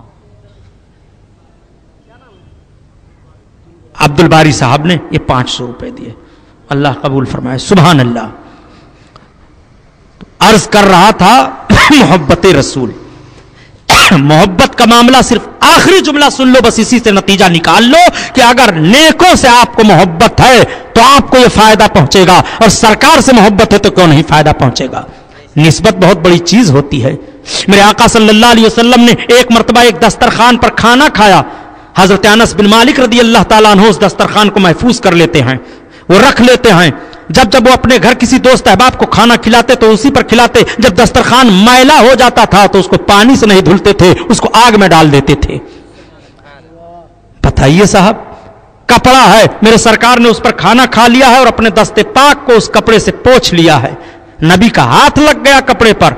حضرت انس بن مالک کا عقیدہ دیکھو, کہاں قرآن میں یہ ہے کہ जब रसूलुल्लाह का हाथ कपड़े से लग जाए तो उसे महफूज करके रख लो, और जब मैला हो तो बजाय पानी से धोने के उसको आग से धुला जाए। उनका अकीदा मुलाहजा फरमाइए, उनका ईमान बोल रहा है कि नबी का हाथ इस कपड़े से लग गया है, यह कपड़ा जलेगा नहीं। और जैसे उस पर कुछ मैल देखते हैं तो जलते हुए तन्नूर में डाल दिया। लोग दंग रह गए, अनस इतना कपड़ा क्यों जला रहे हो, जलेगा नहीं। अजीब आदमी आप हो, आपने हम लोगों के सामने कपड़े को डाल दिया, जलेगा ना, नहीं जलेगा। लौंडी को हुक्म दिया निकाल दस्तरखान को, उसने अपने हाथ को डाला, निकाल भी लिया, उसका हाथ भी नहीं जला। ताज्जुब करने लगे सब, अनस ये मामला क्या है? कहा ताज्जुब ना करो, ये वो दस्तरखान है कि मेरे आका सल्लल्लाहु अलैहि वसल्लम ने इस पर खाना खाया था और अपने दस्ते पाक को इससे साफ कर लिया था। मैंने उसको बचा करके रख लिया है। अब इस पर जब कुछ मैल आती है, इसको साफ और शफाफ करना होता है तो मैं आग में डाल देता हूं बजाय पानी में डालने के, और दुनिया वालों को बता देता हूं, ये दुनिया वालों, नबी का हाथ कपड़ा से लग जाए तो कपड़ा नहीं जलता है, और जिसके दिल में नबी की मोहब्बत होगी वो दिल कैसे जलेगा, जहन्नम में नहीं जल सकता है। इसीलिए तो आला हजरत अजीमुल बरकत फरमाते हैं कि नादान अपने नबी को देख हर मोड़ से और समझने की कोशिश कर। हजरत अल्लामा वाक़ती रहमतुल्लाह ताला अलैह एक बहुत बड़े आलिम गुजरे हैं। वो गए मदीना शरीफ हाजिरी देने के लिए, खाने पीने का सामान खत्म हो गया, 5 दिन का अरसा गुजर गया। हजरत अल्लामा वाक़ती को खाने पीने के लिए कुछ नहीं था, बिल्कुल करीबुल मर्ग हो गए। सरकार की बारगाह में गए, सलाम अर्ज करते हैं और अर्ज करते हैं या रसूल अल्लाह, आपका मेहमान हूं, सरकार 5 दिन का अरसा गुजर गया, मेरे पास कुछ खाने के लिए नहीं है, आका मर जाऊंगा। तब तक गुनूदगी तारी होती है तो सरकार का नजारा करते हैं। आका हजरत अबू बकर से इरशाद फरमाते हैं, अबू बकर वाक़ती को ये रोटी दे दो। हजरत अल्लामा वाक़ती फरमाते हैं कि मेरे हाथ में रोटी का टुकड़ा आया, मैं खाने लगा और आधी रोटी खा चुका तो मेरी आंख खुल गई, तो देखता हूं कि आधी रोटी तो मैं खाया, आंख खुल गई, मेरा पेट भर गया है और आधी रोटी मेरे हाथ में मौजूद है और उससे खुशबू आ रही है। वो मेरे सरकार हैं जो मांगो अता फरमाते हैं। इसीलिए तो आला हजरत अजीमुल बरकत ने फरमाया, आसमा खान जमी खान जमाना मेहमान, आसमा खान जमी खान जमाना मेहमान, और साहिबे खाना लक़ब किसका है तेरा तेरा। अपने नबी से मांग लिया करो। एक आदमी था, वाकया सुनाना मकसद नहीं है, बहुत आप सुने होंगे, वो 99 आदमियों का कातिल था। ऐसे मौलवी साहब रहे होंगे, जाकर के पूछ लिया कि मौलवी साहब 99 आदमियों को मैंने मार दिया है तो मेरी तौबा होगी? भट, तौबा होगी, 99 आदमियों को मार करके आया, भाग जा। कहा तब जब तौबा नहीं कबूल होगी तब 100 पूरा कर देता हूं। उनको भी धमक दिया, मौलवी भी जी एक पार हो गए। फिर उसके दिल में थोड़ा सा जोश जज्बा उभरा कि नहीं लाओ किसी और से पूछ लूं। गया, एक मर्द सालेह मिल गए, आलिम थे। कहा हुजूर एक मसला बता दीजिए, मैंने 100 आदमियों को मार दिया है, नाहक कत्ल कर दिया है। ऐसा आदमी बिगड़ायल था कि बात बात में कत्ल कर देता था। आज झगड़ा करते कराते कोई किसी को एक थप्पड़ मार दे तब भी लोग कहते हैं इसका जुर्म है, उसको इतना बड़ा मुजरिम करार देते हैं, जबकि जानबैन में झगड़ा होते मारपीट होती है। और ये नाहक 100 कत्ल करता चला गया था। कहा हुजूर 100 कत्ल कर दिया हूं। कहा फिर क्या मुझे भी कत्ल करना चाहता? कहा नहीं, एक मसला पूछने आया हो। कहा क्या? कहा ये मसला बता दीजिए कि हुजूर मैं तौबा करना चाहता हूं तो क्या मेरी तौबा कबूल हो जाएगी? वो मुस्कुरा पड़े, उन्हें कहा अल्हम्दुलिल्लाह, तेरी तौबा कबूल हो जाएगी, तूने तौबा की नीयत कर ली, अल्लाह ने तुझको भलाई की तरफ फेर दिया, रब का तेरे ऊपर फजल हो गया, तूने नीयत कर ली है। लेकिन एक काम कर, जा किसी मर्द सालेह की हाथ पर तौबा कर ले। कहा हुजूर कहां है?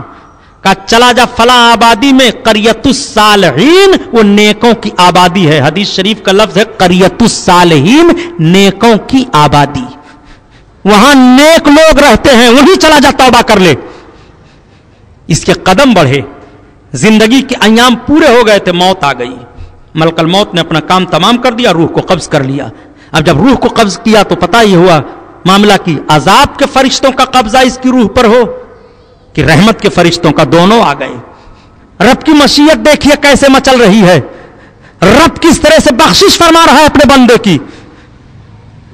दोनों फरिश्ते आ गए, रब की बारगाह में इस्तिगासा अर्ज किया, परवरदिगार हम दोनों आ गए, कौन इसकी रूह को ले जाए? रब का हुक्म हुआ, یہ جا کہاں رہا تھا؟ فرشتوں نے عرض کیا مولا قریۃ الصالحین نیکوں کی آبادی کی طرف جا رہا تھا، نیکوں کے پاس ابھی پہنچا نہیں ہے، آبادی کی طرف جا رہا تھا۔ رب تعالیٰ کی طرف سے فیصلہ ہوتا ہے کہ فرشتوں نیکوں کی آبادی کی طرف جا رہا تھا، ہاں ایک فرشتہ انسانی شکل میں بھیج دیا گیا۔ اچھا تو فرشتوں سنو، میں بتاتا ہوں، نیکوں کی طرف یہ جا رہا تھا تو جہاں یہ مرا ہے یہاں سے زمین ناپی جائے، نیکوں کی آبادی سے لے کر کے اس کے جنازے تک، اور یہ جہاں سے چلا ہے وہاں سے زمین ناپی جائے۔ اگر یہ نیکوں کی آبادی کی طرف زیادہ بڑھ گیا ہے، زمین ادھر کم ہو رہی ہے تو نیک فرشتوں تم لے جاؤ، اور زمین اگر ادھر بڑھ رہی ہے تو عذاب کے فرشتوں تم لے جاؤ۔ ذرا انداز دیکھیے، اب فرشتے نے ناپا، جب پیمائش کیا دونوں طرف کی زمین تو مرتے مرتے نیکوں کی آبادی کی طرف بڑھنے کے لیے اس نے پورے طاقت کو جمع کر کے اپنے سینے کو گھسیٹا تھا زمین پر، سینہ کا حصہ نیکوں کی آبادی کی طرف بڑھ گیا تھا۔ رب کی بارگاہ میں فرشتے نے عرض کیا میرے پروردگار اس کا سینہ نیکوں کی آبادی کی طرف بڑھا ہوا ہے، بقیہ زمین برابر ہے۔ رب نے فرمایا تو نیکوں کی آبادی کی طرف یہ بڑھ گیا، میں نے اس کو بخش دیا، اس کی مغفرت ہو گئی۔ قریۃ الصالحین سید محمد حفیظ اللہ صاحب نے 500 روپیہ دیا، اللہ تعالیٰ قبول فرمائے، دارین کی بھلائیاں عطا فرمائے، امام حسین کا صدقہ عطا فرمائے۔ نیکوں کی آبادی میں وہ گناہگار نہیں پہنچا تھا، چلا تھا، اس کے قدم بڑھے تھے، اور رب تعالیٰ نے مغفرت کا پیغام عطا کر دیا۔ رحمت خدا بہانہ می جوید، رحمت خدا بہانہ می جوید۔ خدا کی رحمت ہیلا تلاشتی ہے، قیمت نہیں تلاشتی ہے۔ رب تعالیٰ مغفرت کس انداز سے فرما رہا ہے، اس کو اپنے نیکوں سے پیار کس طرح سے ہے کہ نیکوں کی آبادی کی طرف گھسٹ کر کے چلا جائے تو بخشش کا پیغام مل جاتا ہے۔ ایک کاپڑیا کہ مسلمانوں تم حضرت امام حسین رضی اللہ تعالیٰ عنہ سے محبت رکھو گے، غوث پاک سے محبت رکھو گے، خواجہ غریب نواز سے محبت رکھو گے، ذکر حسین سے محبت رکھو گے، اور ان کے نقش قدم پر چلنے کی کوشش کرو گے تو تمہارے لیے مغفرت کا پیغام کیوں نہیں ہوگا؟ خدا کی قسم خدا کی رحمت مچل جائے گی اور تمہارے لیے مغفرت کا پیغام ہے۔ تم اللہ کے رسول کے عاشق بنو، مومن بن کر کے جیو اور مومن بن کر کے مرو۔ یہ آخری پیغام حضرت امام حسین کا کربلا کے میدان سے تھا۔ یہ پیغام آپ کی خدمت میں پیش کر رہے ہیں رضا انٹرپرائزز کی جانب سے حاجی اصغر رضا شاہ۔ محفل نور زندہ باد۔ سیٹھ عبد المجید صاحب کو اللہ تعالیٰ بہت کچھ عطا فرمائے۔ پھر انشاءاللہ آئندہ سال یہ زمین ہوگی، میں ہوں گا، آپ ہوں گے، اور کوئی غیب کیا تم سے نیہا ہو بھلا، اور کوئی تم سے نیہا ہو بھلا، جب نہ خدا ہی چھپا تم پہ کرو رو درود، کعبے کے بدرو دجا تم پہ کرو رو درود، طیبہ کے شمس و ضحا آنکھ عطا کیجئے، اس میں ضیاء دیجئے، آنکھ عطا اس میں ضیاء دیجئے، جلوہ قریب آ گیا تم پہ کرو رو درود، کعبے کے بدرو دجا تم پہ کرو رو درود، طیبہ کے کام وہ لے لیجئے تم کو جو راضی کرے، کام وہ یہ تم کو جو راضی کرے، ٹھیک ہونا میرا رضا تم پہ کرو رو درود، کعبے کے بدرود جا تم پہ کرو رو درود طیبہ کے شمس و ضحیٰ تم پہ کرو رو درود الصلاۃ والسلام علیک یا رسول اللہ الصلاۃ والسلام علیک یا نبی اللہ بسم اللہ الرحمن الرحیم اللہم صلی علی سیدنا مولانا محمد معدن الجود والکرم وعلی آلہ وبارک وسلم اللہم ربنا آتنا فی الدنیا حسنۃ وفی الآخرۃ حسنۃ وقنا عذاب النار اللہم افتح علینا حکمتک وانشر علینا رحمتک یا ذا الجلال والاکرام یا اللہ اس روحانی محفل کو قبول فرما لے مولا جو ذکر و فکر کیا گیا اس سب کا ثواب سب سے پہلے تیرے محبوب کی بارگاہ میں نظر ہے یا رحمت للعالمین قبول فرمائیں سبز گنبد کے مکی قبول فرمائیں سرکار کے صحابہ اور سرکار کے تمام شہداء تابعین تبع تابعین ائمہ مجتہدین سب کی روحوں کو مولا پہنچا دے شہیدان کربلا کے ارواح پاک کو اس کا ثواب پہنچا دے ان سب کے روحانی فیوز و برکات سے ہم سب کو مستفیض فرما دے ہم سب کی خطاؤں کو معاف کر دے یا اللہ ہم میں جو بیمار ہوں کربلا کے شہیدوں کے صدقہ میں شفا دے دے جو کسی معاملے میں ہوں پروردگار عالم اس معاملہ سے خلاصگی عطا فرما دے پروردگار عالم جو بے اولاد ہوں اولاد صالح دے دے جو اولاد والے ہوں ان کی اولادوں کو نیک بنا دے مولا ہم سب کو گناہوں سے بچا لے پروردگار ہم کو امام حسین کے صدقے میں آپ کے ساتھیوں کے صدقہ میں نیکیوں کی توفیق عطا فرما دے مولا جب دنیا سے اٹھا تو ہم سب کو حسینی بنا کر اٹھا